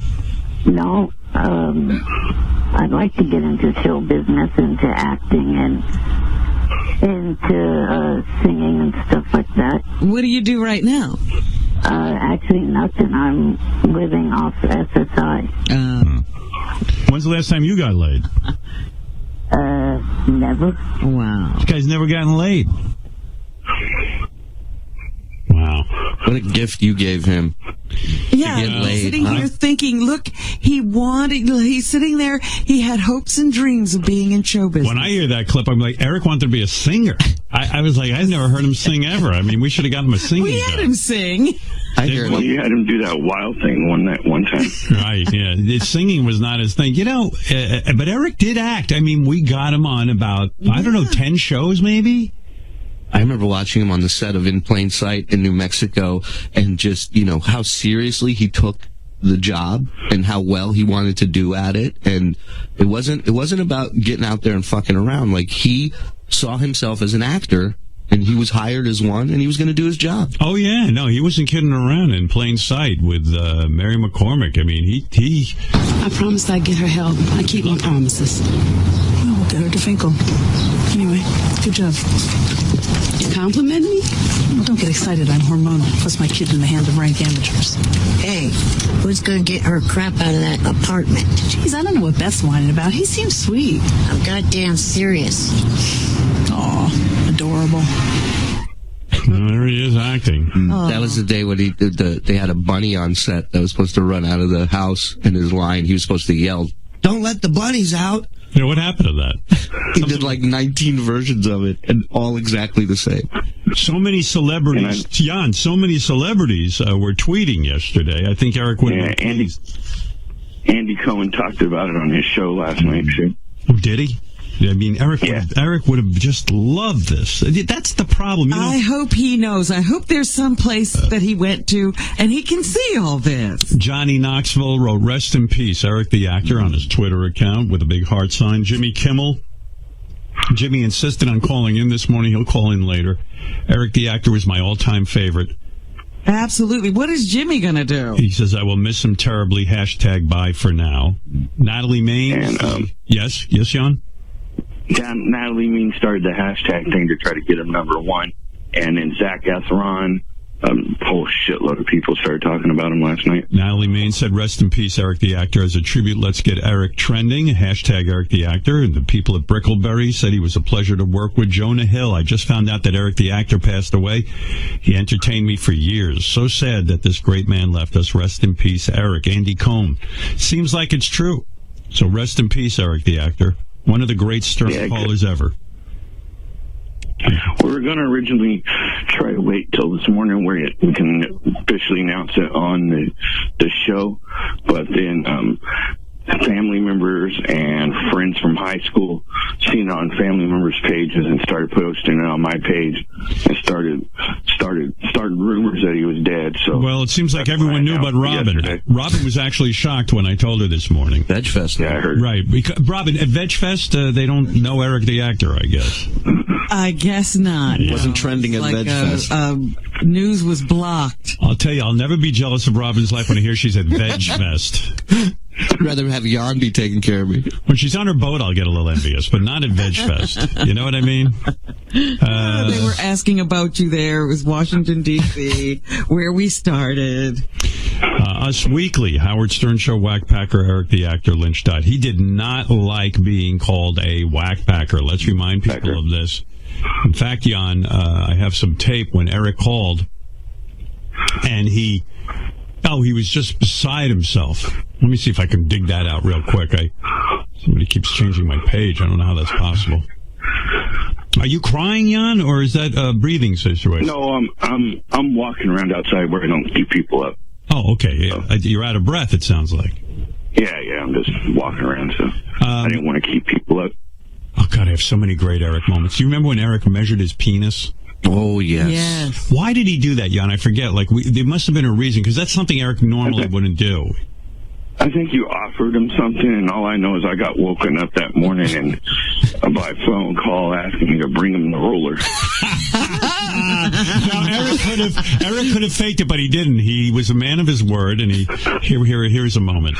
So you're laying on the bed, nude, on your back? Yeah. All right. I just want to picture this. And you're fully aroused? Yes. Are you ready to measure? Yeah. All right, go ahead. It's, Be honest. From your shaft, not from your balls. I know. I remember what you told me. God knows what I told him. Like your son. 5 inches. You're 5 inches. Fully aroused. Poor you. Somewhere a little over.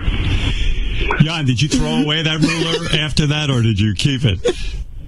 I don't know what happened to it, to tell you the truth. Jan's blocked out that whole evening. Well, that wasn't the only time that something like that happened. That time that he was, well, I guess you could say sexting or whatever you would consider through email, taking a picture of his cock and sending it out. I walked in on him when he was doing it. And what was he ashamed that you walked in on him? No, he got me that he just used the bathroom and he hadn't got his pants up yet. Oh, that's the greatest. Mind your business. He had a cover story. Oh, that's so great. I have so many, oh my God. Eric with women. Eric and his penis got him into more trouble. Remember when Eric was in love with Kendra? She was a girl who had sort of... yeah, that was probably his second most highlight with the girl till after she pretty much showed that she was a fake. Yeah, Kendra had what, a website? She was right, she was some kind of a cam girl, webcam girl or something. And Eric and then she worked at a strip club in Phoenix. Yeah, and Eric was falling in love with her, and he would call up irate if anybody said anything about her. He really he really thought of her as like a girlfriend, right, Jan? Yeah. Eric, she's a porn star, right? No. Eric, I'm looking at her website. Can you define pornography for me, Eric? She's got live webcams where she's naked on her website. She's got live webcams where she makes up little chicks. Is that not pornography? Shut up. Well, what is wrong about that? Well, I'm just looking at... I don't even know who this is. Is she... She has a website, Howard. So I can tell you. Does she have a website, Eric? If you would shut the fuck up for a minute, I will tell you. This is his best phone call ever. Of all the ways I thought this guy would die, I never thought of an aneurysm. He's got a girlfriend now. Look at the guy's on fire. He's going to fight you. Is he on meth? Eric loved the show, didn't he? It gave him a reason it gave him fame. It gave him so much, right? Yeah, he liked the fame. He liked the fighting, like I said earlier. Yeah. What a character. God, I loved him. I mean, people say, fuck what people say. I just love the guy. I loved him. Sometimes Gary would come to me and go... I can't believe... What? Gary would come to me sometimes, and he would say, Howard, how can you put this guy on? He's ungrateful. I go, Gary, that's what's so great about him. Right. He's not sitting there sucking somebody's dick for airtime. He's like, it's just unbelievable. There's nobody that's dealt that hand in life that is like, fuck you to the rest of the world. Yeah, they're usually a little giving, a little meekish, something, you know? No, not him. Gary, you had a love-hate relationship with Eric, didn't you? I mean, I did. And more hate than love, because you know what? I feel actually good. He was, first of all, I know he was really mad at me this last week because I gave him a hard time about the ALS challenge, but I always saw it as like ball breaking, meaning like I didn't go home and say to my family, I hate Eric. Like it was here, I would fuck with him, and then I just left it there. And I love tweaking him. There's no doubt about it. But when I spoke to him last year off the air about coming to the birthday show, which, by the way, he fucked up as well, I thought I had a good conversation with him. I thought we were sort of in a good place. But yeah, I like breaking his balls, and he did get under my skin. You didn't like Eric, though. You genuinely didn't like him. You would really get him. Can I tell a story? This is where it turned for me. I always liked him, and and I felt for him. And so he asked me once, could you get me into the American Idol show in Sacramento? So I remember talking to you, and you said, hey, if you can help the guy out. So I had to call a friend of a friend who ran the venue. You know, it was not an easy thing to do. So if Eric asked me on a Tuesday morning, I immediately went to work on it. When I came in Thursday morning, he had left me this vicious voicemail. Listen, you fucker, if you're fucking around with me, I will fucking get you. And I called him back and I go, Eric, I'm trying to help you. Like, I got other work to do. Right. But that's who he was. Yeah. And it would drive you nuts because you felt he was unappreciative. But what I loved about him, Gary, which I always had to explain myself to Gary, because Gary would say, how can you do this? He's driving me crazy. I can't stand this guy. I said, but it's the greatest. It's so fucking great because Eric, by all accounts, with his afflictions and everything he had going on, you would think he would be this meek guy. Like you said, Shuli, he wasn't. He was a guy who would mix it up and be ornery. It was crazy the way he was. He'd yell at you if you were trying to help him. Yeah. No, he wanted he wanted no favors. He was entitled to shit. And you better give it to him. That's why I feel like Jan must have had like such a wild time with him. I mean, because as much as Jan helped him, he probably got yelled at too. Oh, just last week, I have a voicemail from Eric calling Gary an ape face for calling him a liar about ALS. Oh my God! Oh. And then Johnny and him would come up with this craziest, most outlandish shit to come up with to call in the show about. But the thing I love most about that is Eric, at his core, was such a good guy that when you finally get him on the spot, you're like, dude, come clean. What's going on with this? And he'd go, all right. He wouldn't bullshit you to your face for too long. Yeah, he was good. One of my favorite moments, Jan, was when Eric decided to go out on his own. He started with Johnny, his own internet radio station, and it was all Eric was the linchpin of this whole thing. And Eric's show, when we would play back Eric's show, it was the greatest thing ever. Dad wanted to know, I believe, what your last movie. Dad wanted to know, I believe, what your last movie that you went to go see. What movie was that? Yeah, which I didn't go see, and I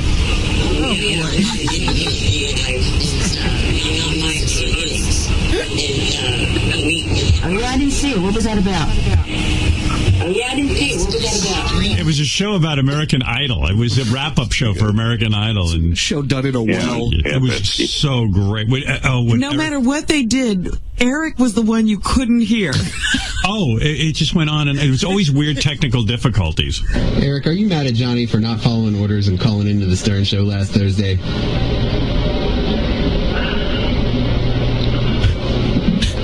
Well, it was really not orders. When I made this statement that I made the other day, you couldn't write this stuff. I knew Johnny wasn't calling in anymore. I was basically. You couldn't write this stuff. Oh, it was amazing. That's a great question. Yeah. Jan, it was unbelievable, right? And then there was one point Eric then Eric gave up on the American Idol show. He decided to have a country music show. And the country music show, the problem was the music was louder than Eric.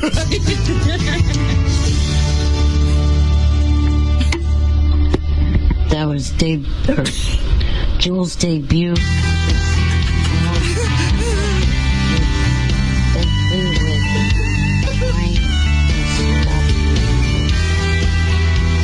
He's doing a talk-up right now. She's crazy. A demo on how not to do a radio show. Oh, my God. I would say, Eric, we can't hear you. It didn't matter. Like Christopherson would do.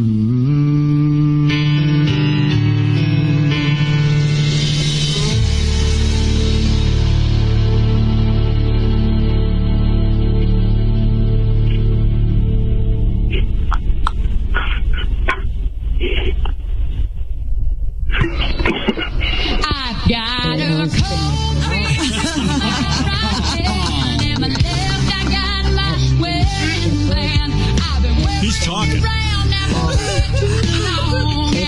But there was that long gap. He couldn't get started. He loved country music, right, Jan? That was his thing. Yeah, that was his main music he liked. Oh, he liked a little bit, I guess you could say, pop and R&B. He loved it all. He loved pop stars. He loved following the charts. He was great. I mean, good Lord. I loved it when he would call you and give you advice, because now you were a judge and he knew all of these shows. And he evaluated your performance. He was the only whackpacker that I would get bombed when he was mad at me. We only had one real big fight. What was your fight about? This was years ago. That was the laying down thing? Yeah, this was years ago. We were doing a show somewhere, and he came out to the show, was a part of it with us. And at one point, Jan took him out of his chair backstage and laid him on a couch, much like this couch here. And Eric was laying on his side, like it just looked like this Playgirl pose of him laying on the couch. So they took a picture. I'm like, hey, can you send me that picture? And I ended up putting it on my MySpace as my profile picture, and Eric flipped out. Yeah, because Eric told him as long as you don't post it nowhere. And it was such an awesome picture, I couldn't resist. And he started texting me, he goes, you balding Jew asshole pothead. When Eric was pissed off at you, it was unbelievable. Yeah. Like, I'm thinking back to all the time Eric was pissed off, but what was great was, I guess, on the air, Fred or somebody had said that Eric talks slowly and grunts when he talks. Yeah. And Eric just was beside himself. So you're fucking abundantly clear with each and every person. Let me start over. Let me get something fucking abundantly clear with every one of us into this fucking show. I do not fucking grunt when I talk. And I do not talk slowly. Do you hear me talking fucking slowly right now, motherfuckers? I talk at a normal rate of fucking speed. And I do not grunt when I talk. Shut the fuck up. Oh my God! Hey, well, he gets mad at you, and then Eric would get mad at Fred because Fred would play the sound effects behind them. I always loved that. Yeah. I'm not giving that shithead credit for shit. Well, even if he deserves it, is what I think you're making a mistake. I don't think that's fair to Steve. Him covering the story helped you. Really? I hate Langford. I want you to fire his dumb shitty ass. Why? Because he has a huge penis? Right. Well, why do you hate Steve? He helped you. He's helping you. 0 point. Are you saying you don't want any help? Fred, you push that button one more time. I'm going to find a New Yorker. What? 0.0. I'll meet you at JFK. Eric could fight with the best of them, and he loved it. I don't even know what he said to you there, Fred. He was like, gonna do something. He was just mad because, like, I always interject these little things, and he says, I want to break you. I'm flying to New York. I'm going to break your fucking fingers. Is that what he said? Yeah. It was beautiful. That was so pure. Yeah, you almost felt like good if Eric was angry with you because it meant you'd arrived or something. He was alive in those moments. And by the way, I don't want to paint Eric as always being angry. There were times Eric could be downright sweet when he'd leave his message for the happy holidays. Hey, this is Eric the actor. I wanted to leave this little Christmas message. So I just wanted to say, happy holidays to everyone. Merry Christmas, Happy New Year.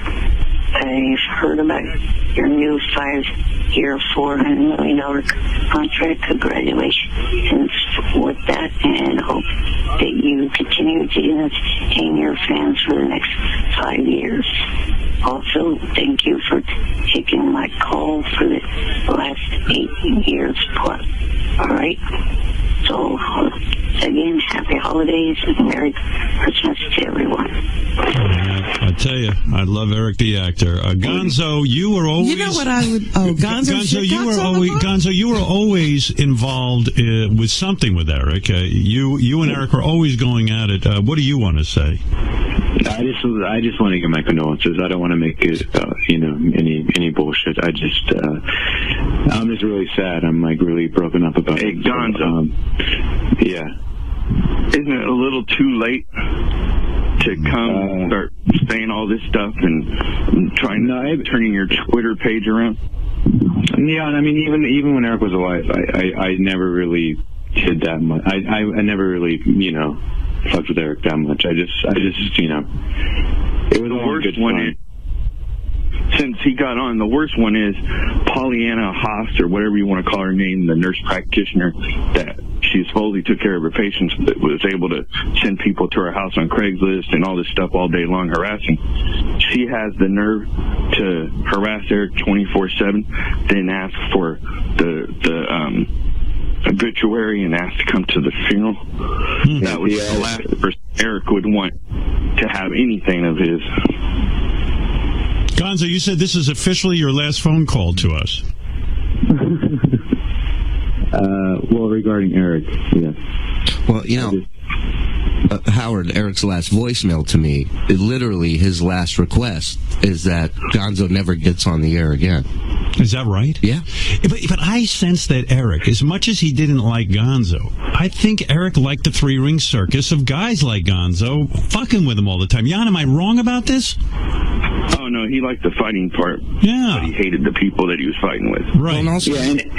And in my defense, by the way, I never really said that, like, mean things about Eric. It was always like, Eric starting wildfires or Eric's. Right, it was absurd stuff. Right, yeah. It was just to have fun with Eric. And I was truly, like, devastated when I heard the news from Friday. And it was just, my condolences. And Jan, my sincerest condolences to you. Like, I really do feel I'm shaken up about it. Like, all right, Gonzo, thank you for the call. All right, thank you, Howard. Right. Anybody? Yes, Jan. For anybody that thought Eric was incapacitated and selfless and all that, he did that on the show, but the last thing Gonzo did that pissed off him so bad was all on me. It wasn't even about Eric, really. It was on me.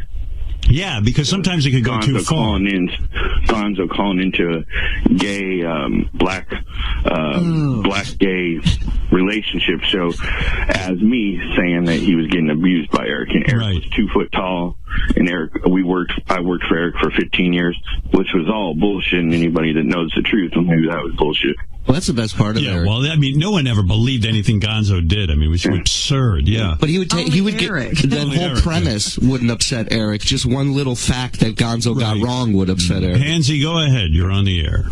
Hello? Yes. What's going on, man? Well, you know what's going on. Eric has died, and Eric was our friend, and we loved Eric. I know. I didn't mean literally what's going. Okay, I just want to say I'm gonna miss Eric. What the call? He was like one of my favorite parts of the show, and one of my favorite memories is when he got mad at Jimmy Kimmel because Jimmy Kimmel said that his hand was like a soft peach or some shit. He said he shook Eric's hand. It was like a rotten plum. Yeah, that's what it was.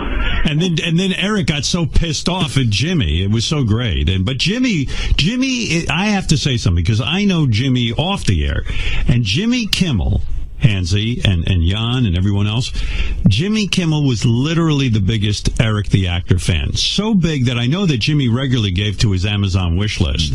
And that, and Jimmy was just fascinated by his phone calls.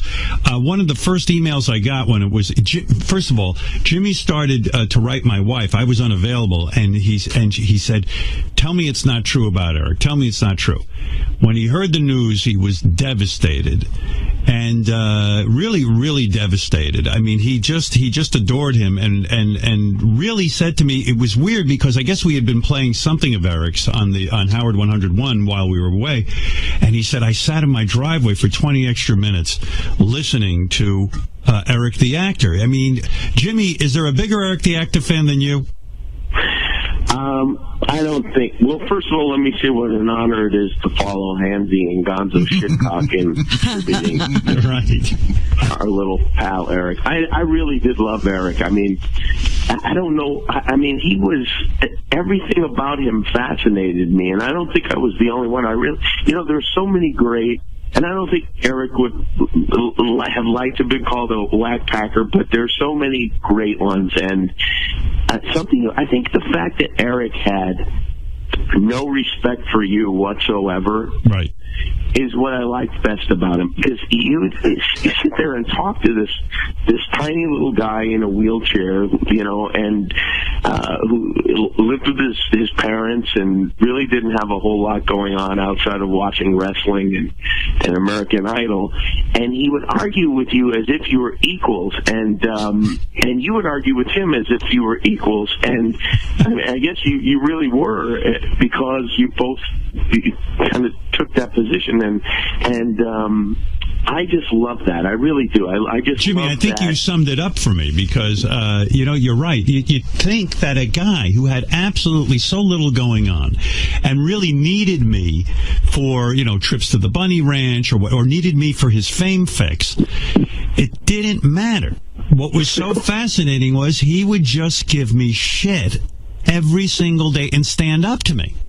But not only that, he'd give you advice. But yeah, that's what I love. He'd call you and give you advice. And anybody else would have just been begging me and kowtowing to me because I had this power to put him on the air. But it was precisely that he didn't give me shit that made him great. I've been listening since the 90s, Howard, and he is, as he would say, the only normal caller that I would remember that fought so much with you. Yeah, absolutely. None of the other ones would fight so much with you. Absolutely. Jimmy, yes, this really is devastating, isn't it? Oh, it's terrible. I mean, it really is terrible. I was trying to explain this to my parents yesterday, and they had no idea what I was talking about. But I really, yes. But I had a lot of affection for the guy, and I just can't. It's so sad that he's not gonna call in anymore. I mean, there were many times where he said he wouldn't call in anymore, and that was part of the fun. The longer it would go, when you knew he was going to finally break down and call in because he'd be offered a bit part on some show, and he'd have some reason that he'd have to break his vow and call, and that was always such added in the negotiations with the balloons. And Jimmy, do you remember? I think the greatest moment was Eric had banned himself from the show. He said, "That's it. I'm never calling in again." And it had gone on for the longest time, like weeks, literally. We hadn't heard from Eric. And I remember sitting here on the air, I would be looking. How long did it last, Jan? 3 months? 3 months, I think. 3 months. So for 3 months, I hadn't heard from Eric, and I got really weirded out about it because, I loved Eric's phone calls, and I thought, wow, maybe he's for real this time. Maybe we really lost him. I don't know. This sucks. But, of course, if I begged him to come back on, it wouldn't have been any good because then it just wouldn't work. It has to be Eric wanting to come back on. So, and he was listening, too. He was texting me through that whole time. Yeah, and it was driving Eric crazy. So finally, one day, we get a call from a guy named Derek. Right. Derek from Texas. Derek from Texas, who started calling in, and of course it was Eric. He could not disguise his voice. He put on a little bit of an accent. And now that he's gone, we can reveal the secret. Yeah, and I played along. I would just be Derek. Eric can never call in again, but you all talk to. And he's like, yeah, that's right. Howdy, y'all. Howdy, y'all. Derek, the actor, might have been my favorite of all time. And once in a while, he'd screw up and call himself Eric. Right. It was so He'd great. lose the accent in the middle of the sentence. Jimmy, what was your favorite Eric the actor moment? Turned out he had a lot in common with Derek the Midget Derek from Texas. Yeah, they were almost the same guy. They both wanted to be actors. They both wanted acting parts. It was great. What was your favorite remembrance of? Well, for me, it was the balloons. I mean, you know that off here I became obsessed with the idea of flying Eric with balloons, and almost to the point where I think I was pestering you about it. You were. There was no price I was unwilling to pay to get to make that happen, and it still amazes me that after all the pressure that we put on him collectively, really to do something that wasn't such a big deal, but that he said no, and he just wouldn't do it, and he would say no matter what they would offer. Yeah, he really would. But what was great about it was there was no way we were going to fly him with balloons. Like there was no way, but just telling Eric he was going to fly with balloons, because first of all, the idea of attaching balloons to a wheelchair and getting him up in the air in the studio, and then I really had this horrible panic that we fly Eric with balloons, and he flew out our window up here. And we never see him again. He'd be on the 36th floor, and he'd just be flying around for the rest of his life. I was more afraid of flying Eric with balloons than Eric was. And I would call him off air and offer him things just to gauge like how against it he was. There was nothing you could offer this guy that would make him agree to And that. when Jimmy says that he pestered me, I was not flying Eric with balloons ever. But Jimmy was serious about it. And he goes, no, we can do this. You got to make it happen. You got to make it happen. And literally, I'd say 2 or 3 emails a day for a while from Jimmy about flying Eric with balloons. I studied it. I figured out how many balloons it would take, and that it was indeed possible. But well, you know what? I really admire him for not doing it. He had so much self-esteem for a person who, if it's a lot of people who have everything don't have any self-esteem, and he really, he knew he was great. Jimmy, he loved life. Jan, am I right? Eric, despite all of his pain, all of the predictions of his early death, all this stuff, he loved life. The way he embraced wrestling, and he embraced the show, and he loved it. I wish everyone had a love of life like Eric did. Well, I'll say a couple things about Jimmy. The one thing when it come up about when did he meet Jimmy the first time, the one thing he would bring up the most was the first time he realized Jimmy was really a fan and was really cool was the first time we went to the studio. We were about 6 blocks away, and he sent his cousin Mickey after us to give Eric a jersey from the Sacramento Kings, and Eric would bring that up a lot when he talked about Jimmy. Yeah, Eric was grateful, believe it or not. Yes. And then he, I guess you could say, used Jimmy. Jimmy, I don't know, you guys probably remember when I believe it was Jimmy that set up the visit with the ABC executive, and Rob Mills. Rob Mills. Yeah, Jimmy was behind that. That he would fly with balloons if he did that, and then when he got there, Robert Mills asked him, "When are you going to fly?" And he told Robert Mills, "No, I'm not going to fly." He lied. Here's a remembrance. This is a little bit of Derek from Texas, Eric's alter ego. Hey there, Mr. Frotto. I'm leaving this message for you to give to those Stern people because, I've really been thinking about it. I don't like them at all. They're a bunch of dumb fucks. They don't treat little people nicely. That was sound anything like After months of not being on the air, this guy shows up, Derek from Texas, and I'm dealing with Derek from Texas. They'll never know. Jimmy, it's a sad day. It really is, and it is. We're never going to hear the little guy call in again, and it just seems. And there was a whole new chapter starting. The new Eric the actor without Jan having to live with his parents. And right, and we didn't know how that was going to play out. Well, I heard that, and I did feel really bad for him when I heard that story, and I have to say, God bless Jan for taking care of him, because that is a big job, and I think that I wish there were more people like that. That's a pretty great thing. Jimmy, I know that yes, Jan, and I said this earlier to Jan. I said there's nobody with a more loving heart for Jan to devote his life. Now Jan's got to go take care of his parents in the way he took care of Eric. I said this is a guy who gives like nobody I've ever seen. It's just fucking remarkable. Really remarkable. Yeah, it really is. It really is. And, I think I'm thinking of one other Eric memory when he wanted Johnny Frotto to murder the guy who was mean to him in high school. Yeah, we played the tape. We played the tape. It's so great because Johnny goes, this kid's a gangster. He gave him the order to hit him. That's it. He knew what to do. He knew what to do. What to do. You know what? I'm trying to remember, because Howard, you tried to stop talking to Eric at one time. You said that you would never take another phone call, and you broke down quickly. Oh, my God. Are you kidding? I couldn't refuse calls from Eric. Eric's self-ban lasted longer than any of the ones Howard banned him. That's right. Eric would ban himself. And I go, Eric, you can't ban yourself. You're punishing yourself. You love the air.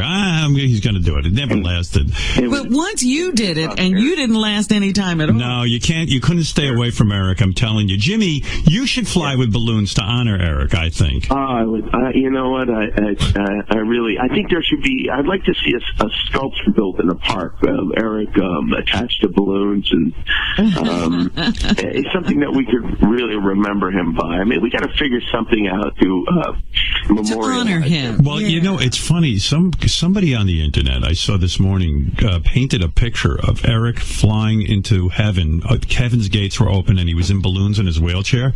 And I'm telling you, I almost lost it. I really did. It was so beautiful. This little cartoon of Eric flying to the pearly gates. Yeah. I think if God demanded Eric fly with balloons into heaven, he would have told him to fuck off. I know. You know, it's funny. You know, Eric, he's such an unusual guy, or was such an unusual guy, because I still can't help but thinking that a guy in a wheelchair and a guy as sick as he was, you know, if there really is a God, I can imagine that Eric wouldn't wake up every day cursing out God for doing this to him. And Eric had none of that. He didn't. Jan, did he ever complain about his condition? Did he ever sit there and why me? Because he was an excellent representative for people who are full-bodied, who are able-bodied, who really complain about everything. He didn't seem to complain about his lot in life.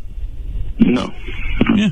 I mean, remember also he's the only one with a condition in his family. Yeah. You know, everybody else was fine. Able-bodied and tall and everything. The recipe's there for him to be super bitter. Wouldn't it be great, Jimmy, if Eric got 70 naked Carrie Underwoods in heaven? Like that was... Oh, yeah, Diana DeGarmo. Oh, Diana DeGarmo. Oh, if Eric could have just had one night with Diana DeGarmo. I tell you, said this guy... what was great was Eric got her mother's phone number, and he used to call her. She had to change her phone number. He used to call. I'd say, Eric, you're calling too much. He goes, no. I go, did you call yesterday? Yes. How many times did you call? Like 5. He goes, no, 4. And the mother finally gave up, changed her number. It was fucking great. The thing he loved more than the show, more than anything else, was giant boobs.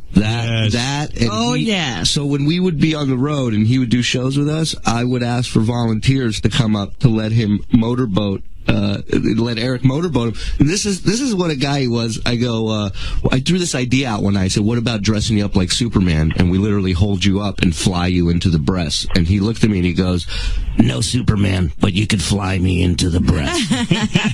And so literally Jan was on stage holding him, and I mean the shots of his face sliding into breasts one after, and I mean 10 chicks lined up. He loved it. Loved it. Yeah. Wasn't a lot of dignity with him? What? That was the last 2 shows he ever did. Yeah. Wow. What was his thing about costumes? Because that was always a big deal. You could never, once Johnny had a job for him to be in a bumblebee costume or something, and Eric refused. Eric had his dignity, like Jimmy said. Not some clown. Fucking footed, you moron. Oh my God. When Eric would get upset about Club Fucking Footed, that was another. I didn't even play that clip, and there's so many clips you could play, but this one is the best. By the way, I saw a picture of Eric. His foot is completely turned around. Well, he had an operation. Yeah, he has sneakers on, and his foot is completely reversed. Wow. He's got so many problems. Eric, what's going on with your foot? Are you okay with your foot? I'm double fucking jointed. There's nothing there ain't no wrong with your foot. Double jointed. That's quadruple jointed. Part of my disability, you jackass. All right, but that's why I'm asking. There's nothing wrong. There's nothing wrong with it. It's been that way. All right, I was worried about you.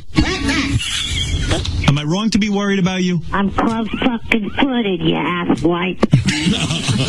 I didn't know what you were. I said there might be something wrong.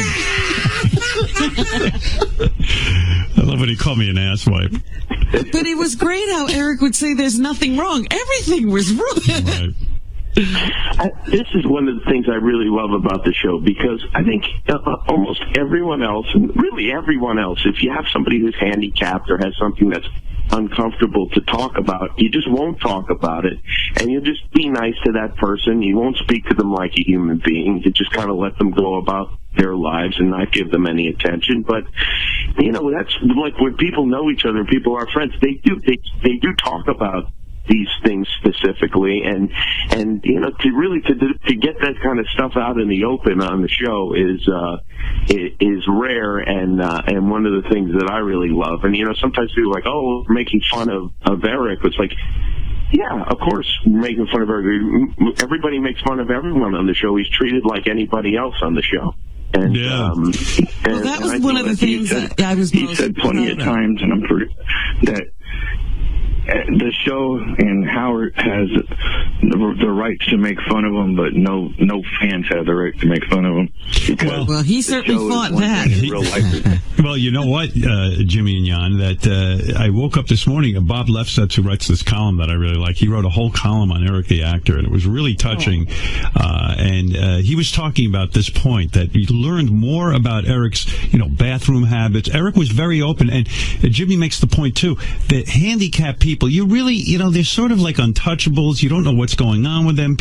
Everybody's afraid to do anything. And Eric would really say, I jerk off, I roll onto the bed, I do that. Eric had a lot of pride, but also he was willing to talk about just how difficult his life was. Like he said, my last conversation with him, he was like, yeah, I bathe myself, but Jan has to help me with this and that. In fact, my last conversation was about you, Jan, because he was so upset that his parents were now going to be taking care of him. And I please say this last thing. Okay. It's Jan's last week of being here. He's going to leave on the 21st or 22nd. Who's going to take care of you? Who's going to help you? Yeah. My parents. Oh, that sucks. Wow. We'll probably never hear from you again then. What do you mean your parents? Oh, no. I'll still call in. Doesn't Jan bathe you and drive you and do everything? The driving part, yes. Oh, he doesn't bathe you? No, I pretty much handle that myself. Oh, okay. Well, where's Jan going? Yeah, why is he leaving? He's got to do what he does for me for his parents in Arkansas. Jan is a good dude. All right. Well, anyway, Jimmy, I like that you called in because I knew how big a fan you were of. Yeah. Can I ask you? Well, thank you for bringing Eric to us, and Jan, thanks for taking care of him. And I guess I'm going to go fuck my pillow now and in tribute to Eric. That's the best tribute you could give, Jimmy, if you just would lay down on your bed. Instead of jerking off on your back, jerk off on your stomach. I'm going. That would be the way. What is it? I was going to ask you and Jimmy, did either of you cry at any point this weekend when thinking about Eric? Did I cry? I didn't cry, but I got really, really sad. Me too. I had weird feelings of going from, well, first of all, I didn't necessarily believe it because it might be some kind of a publicity stunt, and I was hoping that was the case. I was searching the internet. Some guy posted that Eric had favorited a tweet the night before, and I thought, oh, well, if he did that, he has to be alive. It was a porn tweet, by the way, too. Yeah, I didn't believe. By the way, I didn't believe that he had died at first, and I know Jimmy was looking for information. And I said, I don't know, this could be an elaborate hoax that Eric set up, just to, I hope it still is. I really do. Yeah, Jan, if you told us it was a hoax, we'd be happy. Jimmy, yes, that was me on Saturday night. We announced it yesterday, but on Saturday night, where there was no fake ones about it, I went on his page and favorited some stuff because we were trying to keep it from off the internet till I told Howard. Okay. So that's because as soon as Eric had no activity on Twitter for 30 minutes, he was dead. Wow. Well, all right, Jimmy, Jan. Jan, first of all, I want to thank you for calling in and telling us about Eric's final moments. Let me tell you one more thing. Johnny will probably call in and talk about this too. If you pull up real quick, one thing that's kind of, I guess you could say, eerie, on the Facebook page for the one of his fans page on Facebook, he's sitting in front of Johnny's elevator, and there's angels on Johnny's elevator sitting above his head in the picture. Do I have that picture? Johnny has angels on his elevator? Yeah, pull up and his initials. Pull up Eric's main Facebook page. Okay. I'll definitely check that out. That's kind of eerie. All right, Jan, listen, I know how painful this is for you. You were closest to Eric, and you took such good care of him, and I got to tell you something. If there is a heaven, you're going to it, Jan. Be sure of that. You're a good man. Jimmy Kimmel, you're a good man, too. You have a TV show, I understand. It's on at 11:30 at night. Everybody should tune in tonight. You've heard of this? I really only called in for a plug. That's all Jimmy wants. Jimmy, by the way, will be flying with balloons on the Jimmy Kimmel show tonight in honor of Eric. He's going to actually fly out and deliver the entire monologue as he is floating into the sky. There's another whackpacker that wants to go on Jimmy's show. You know about this? Who is this? Underdog. Oh, yeah. Hey, Jimmy, you've been following that?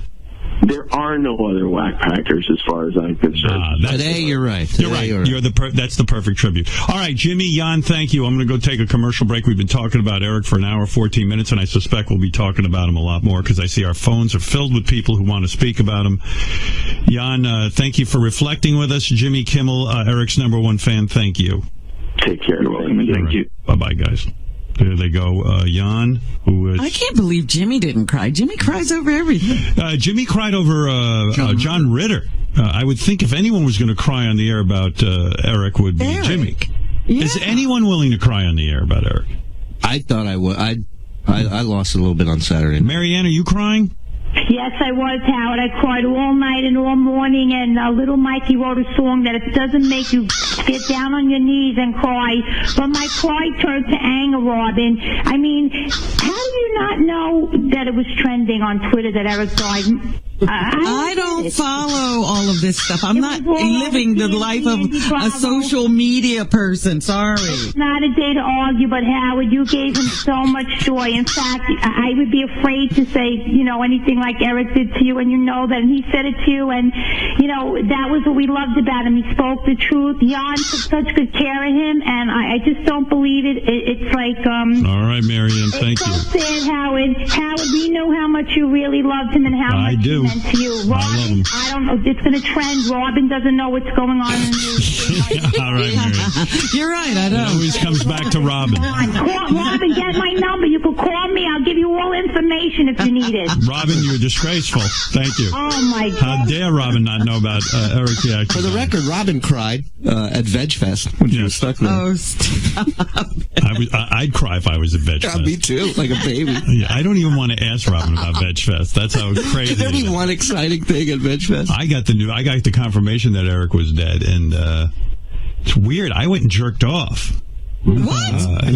People mourn in different ways. I guess. That's how I deal with grief. Yeah, I went on YouPorn and watched and I said, I'm upset right now. This is horrible, but I feel like jerking off. And I wasn't going to deny myself jerking off because that's our right as American citizens. Oh, my goodness. Yeah, I watched this was great, fake agent porn where this girl, really hot blonde, is running an agency and a guy comes in and she seduces him because she convinces him to be in porn. The dialogue's the best part of those. The best. Oh, my God. And the guy's like, I don't know. I don't want to get into porn, this and that. She goes, come on. And then she sits down next to him, starts rubbing his cock, and he's like, all right, I'll get into porn. And it is so great. And I came right when she was blowing him, so I didn't even get to see the ending. I like when they go, look, they just have to see on video that I can fuck in the ass, and then you'll get the job. And big money. Right. But there's always big money, huh? No, I was laying in bed last night. I'm watching TV. I couldn't get to sleep, and I realized it was because of Eric. Like, I was just like kind of upset that Eric was gone, and it really hit me hard when I laid down. I was watching Ray Donovan, which is such a great show. Oh my God! I know that show is so crazy. Oh my God, I love that show so much. Ray Donovan and see our boy Jay Thomas on there. Yeah, Jay. Yeah, he was great. Man, Jay was great, and it was just like. Then it just I turned off the TV and I realized why I couldn't sleep. I was like, oh, fucking Eric is gone. It really hit me hard. I mean, everyone's dropping like flies and I hate being left. I'm so mad at Eric for leaving. They should have. You know what? There were many times, Eric gave us a little scare not too long ago saying he might have to go into the hospital, and we were so worried. And, when he said, no, that wasn't, necessary, they were going to give him another 6 months before they evaluated the situation again, we thought we had more time. Yeah. You know, he used to fight with a lot is Jeff the Drunk, and Jeff and him. There was a great. I mean, we use it for a bumper, but inside the actor's studio, when they go back and forth and answer the same 10 questions, great. And they get at it. I mean, those Eric was two. upset because Johnny Fratto was starting to represent Jeff the Drunk because Jeff was willing to take gay roles and Eric wasn't. But that's the other thing. Literally 2 weeks ago, I'm having this argument with him where he's like, "I want the homophobic stuff to stop." What does this mean? On Twitter right now, Bye for Now is number 2. What do they mean, number 2? The hashtag Bye for Now is trending. It's number 2 on Twitter right now. Bye for Now. Oh, that was Eric's favorite phrase, Bye for Now. And, Eric resisted Bye for Now. That was his catchphrase, and it was really catching on, actually. I mean, it was really impressive. Yeah, as soon as we started to notice it, he stopped doing it. Yeah, we loved it. And then, as soon as Robin says, as soon as I like Bye for Now, then Eric wouldn't do Bye for Now. It was always Bye for Now. What was that? He just went bye. Couldn't even do his catchphrase. Where's your catchphrase? Not gonna do it. Oh, he's holding out the catchphrase. You dropped your catchphrase? Yep. Why? Are people teasing you about that too? Yeah, they're using that in our messages. Bye for now. Don't drop your catchphrase. You stick with it. Now say your catchphrase. All right, bye for now. The reporter I called, crap, don't let the bunnies out. The Actors Studio is proud to welcome Eric the Actor. Yeah, I'm happy to be here. What you did in that film was remarkable for so many reasons. Yeah, I guess from watching that. What's your favorite word? Bullshit. What's your least favorite word? Ack. What turned you on? I've been a Jeff Hardy fan for quite a while. My name's Kevin Stevens, and I'm an actor here. Get the fuck away from me, you idiot. He comes anywhere near me, I'll break his wrist. Stay the fuck away from me. Just back the fuck off me, or else you will fucking regret it.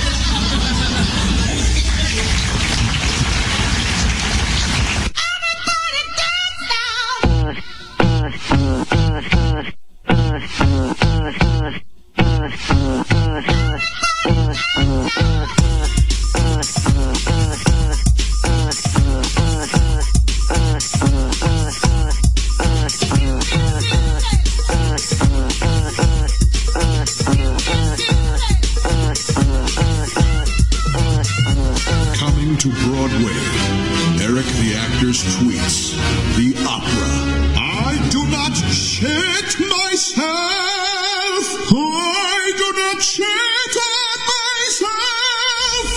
I've never once crapped myself when I was at the A's game. Go fuck yourself and go to hell, you fucking dipshit. Combining opera's most beloved arias with Eric's majestic poetry. I am not gay. I have never fucked you in my life. Experience the passion. You don't fuck. I do not have cum on my glasses. The excitement. I am not a bug-eyed toad. Go fuck yourself, you pathetic, motherfucking dumb fuck dipshit. The fury. I am not fucking bipolar. I do not have a fucking lazy eye. Go fuck yourself. For tickets, use the hashtag ACAC. All right, a couple of memories of Eric.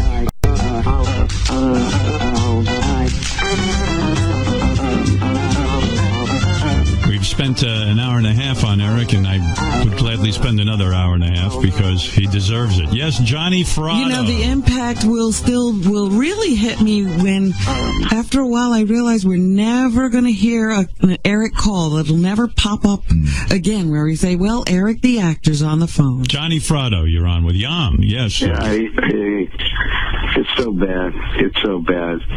And, you know, it's a weird, because of the way he acted, you know, it almost, I mean, we should have all kind of been prepared for this, but we weren't. Because he acted like he was bulletproof, you know? Yeah, absolutely. Yeah. I knew he was ill, and I knew that he wouldn't last long, and he had defied all of the doctor's predictions. But at the same point, I always thought that Eric would just beat the odds and live forever. Yeah, but you know what, Howard, you were the medicine. Howard Stern Show was the medicine, and I believe that you guys extended his life. And obviously, I mean, no question, no one could argue that you gave him a great life. You gave him a better life, really, than a lot of people that aren't afflicted. People used to say to me, are you making fun of Eric? I go, no. I said, I treat Eric like everyone else. I do not want to treat him differently. And I think Eric liked that. I think Eric liked mixing it up. But you provided a lot of things for him to do, and those were the things that he loved. And that's what kept him alive. But the reality is, and when I laughed, you know, because he would be always after one of you. And it would be Robin, or it would be you, or it would be Fred with the noises, or Gary, you know, or Will. Gary, yeah. Something wrong on the phone. And, you know, he would call me, and he would always, you know, he was always going to get even, or he was always going to beat you. Yeah, oh yeah. I mean, I think this is why I stuck around, because, you know, here's a kid that, like you said earlier, I mean, he can't walk, he can't use his hands, he can't make a sandwich, for Christ's sake. Right. Or use the restroom, or take a bath. But here he is with confidence that it doesn't even, where did it come from? Where did all that confidence come from? Where did the courage come from, you know? So you stuck around with Eric because you stuck around with Eric because I think you genuinely liked him. I think you were fascinated by him. Howard, I wanted to hate him so badly. Right. I really, truly did, and I ended up loving the fucking kid. Yeah. I gotta tell you, I'm heartbroken. Yeah, me too. I love when he told you to. He was entitled. He was entitled from, you know, if you want to believe. And I think this fucker was some kind of an evil ruler in another time. And they said, "Go back to Earth, and this is what you're going to be," because the body didn't fit the brain. Right. What was going on in the brain didn't fit in the body. I mean, you know, there's so much, you know, and John for Glock. There's so much suffering going on in the world, and this is a guy who really, no matter how much he was suffering, you're right, he was like Genghis Khan. I mean, he was going to conquer the world. He never, he did not care, and he didn't care, and he didn't see himself as handicapped. So when he saw girls, we'd be pushing him down the street, and he would immediately say, "Wheel me up to that girl," and he would do his best. I really love that, Johnny. I do want to say, before I run out of time, Johnny, I do want to say this to you, and Jan is numero uno, and you're numero two, because you. Really, it was so great that you acted as his manager, and you took his calls, and you treated him seriously, and you would make arrangements for him. I mean, it was a major pain in the ass in Johnny's life. You know, Johnny's got a family, and he runs a business and all that. And to sit there and take incessant one phone call after another, over and over and over again from little Eric. Oh, Howard, you had no idea. I mean, hundreds, really sometimes 40, 50 calls a day. Wow. And any time of the day or night, he didn't care that Johnny had a life, a business. Any time of the day or night, and then he would do like time limits on everything. Like, in other words, like he wanted to get laid, and he knew he couldn't go to the bunny ranch, and I didn't know that. I heard it on your show, but then he talked about the altitude, but I heard that first, and I'm thinking, are you fucking kidding me? I mean, now it's like, I have to find sea level to get you fucking, you know. Yeah, it's not hard enough. It was always like some impossible thing, and then he would put a time on it. Like, you got 2 hours to do this, or you got 3 hours to do this. Hey, he knew he was running out of time, so he had to definitely put a time limit on it. That's it. Johnny, thank you. Johnny, thank you, and Jan, thank you if you're on the line there. And guys, Johnny, I thought it was great the way you had interaction with Eric, and I know you are heartbroken. I know he was considered. You considered him family. I know that. I loved him. I know. And the guy on the phone here, this Jan. Yeah. That's a man's man. That's a man's man, Howard. The way he took care of this kid. Right. That I never see nobody care so much.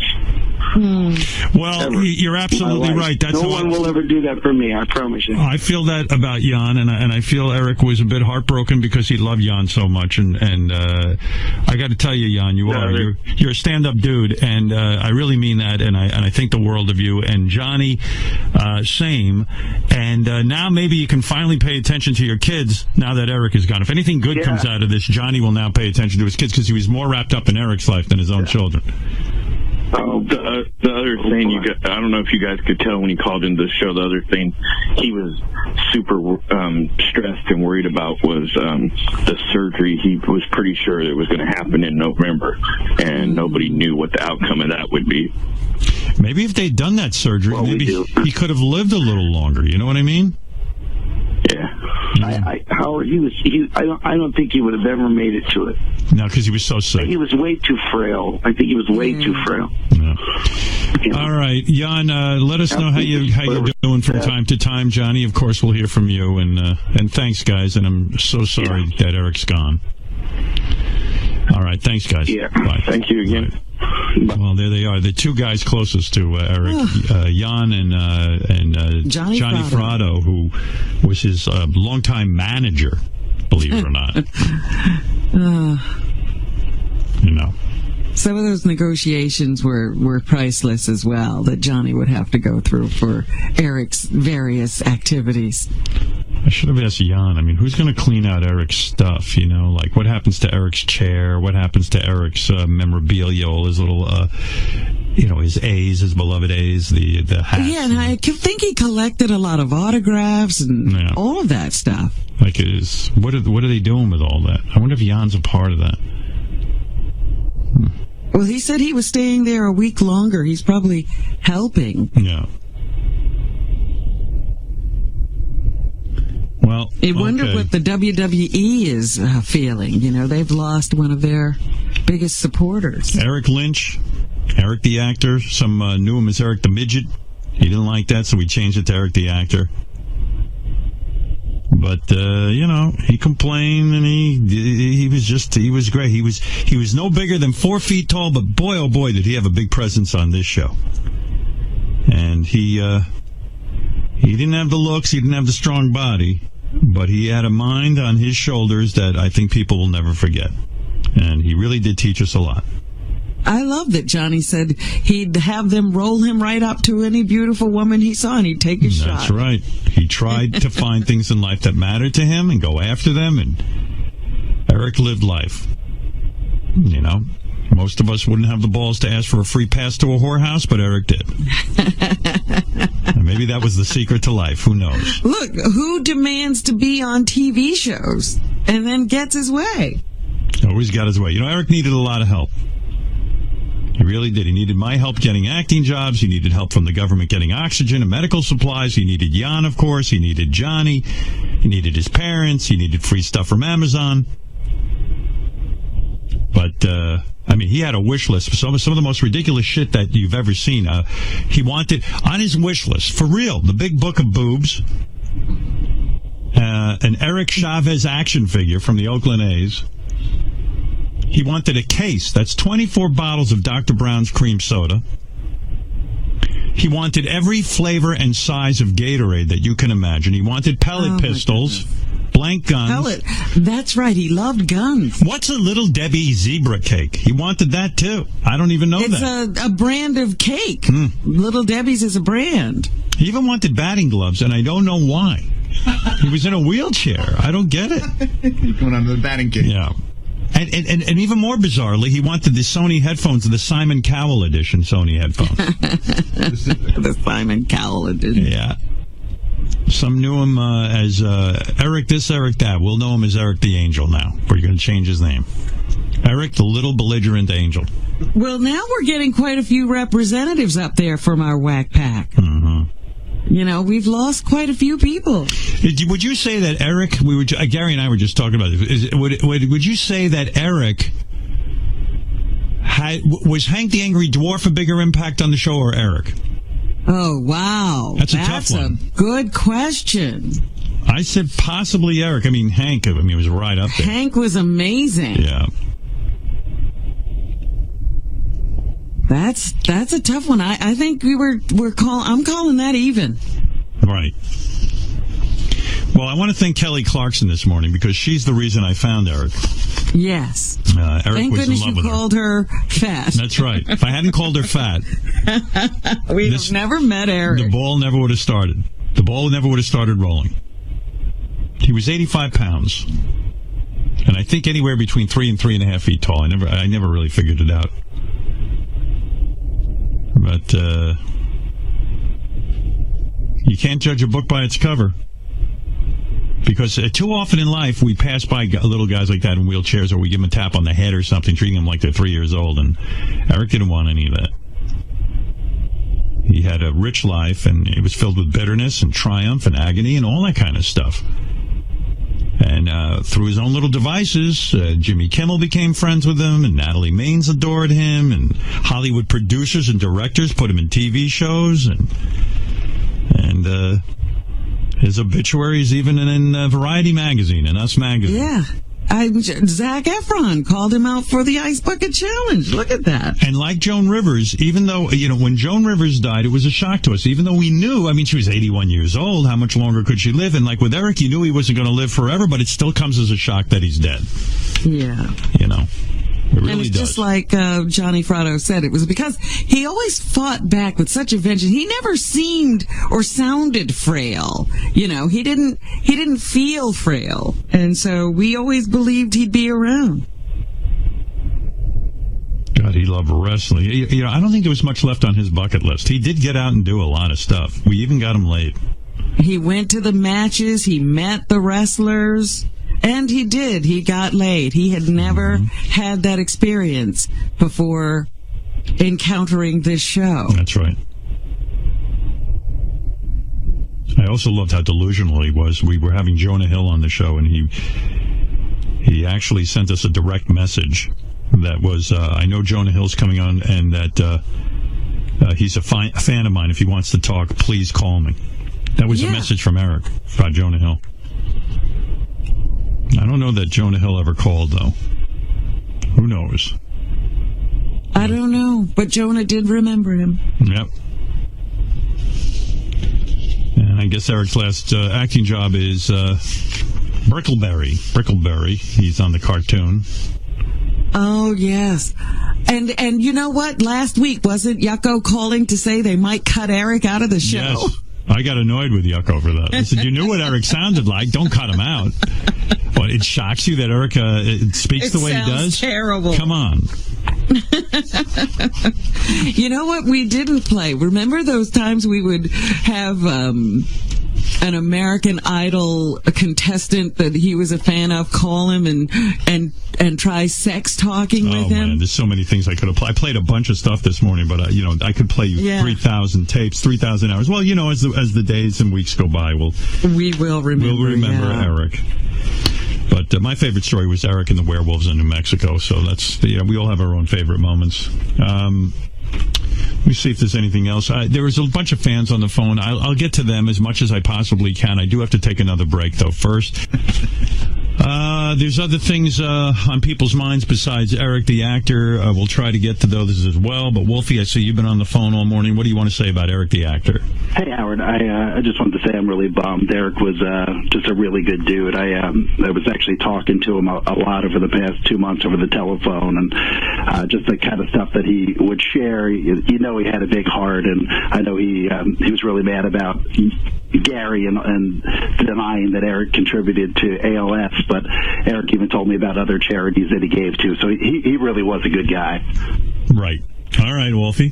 Thank you. Yeah, he he gave me some facts about just his general routine, and I was always curious if you'd be interested to know about some of that stuff that he did on a daily basis. Sure, go ahead. How many times per day do you think Eric brushed his teeth? I'm going to say he probably wasn't that fastidious. I'm going to say 3 times a day. Now, 1 time per day. That's it. Yep, he said he was just really bad about remembering that thing. He would do it in the morning? He didn't say when, because he only woke up around noon every day, so I would guess it would be later on in the afternoon. How did that come up in conversation? You just asked him? Yeah, I was talking to him for a while, and then he would just start saying stuff, and I'm like, man, I got to document this and remember it, so I would just kind of write down interesting things. Like, what do you think Eric's greatest fear in life was? Drowning. No, venomous snakes. Not werewolves?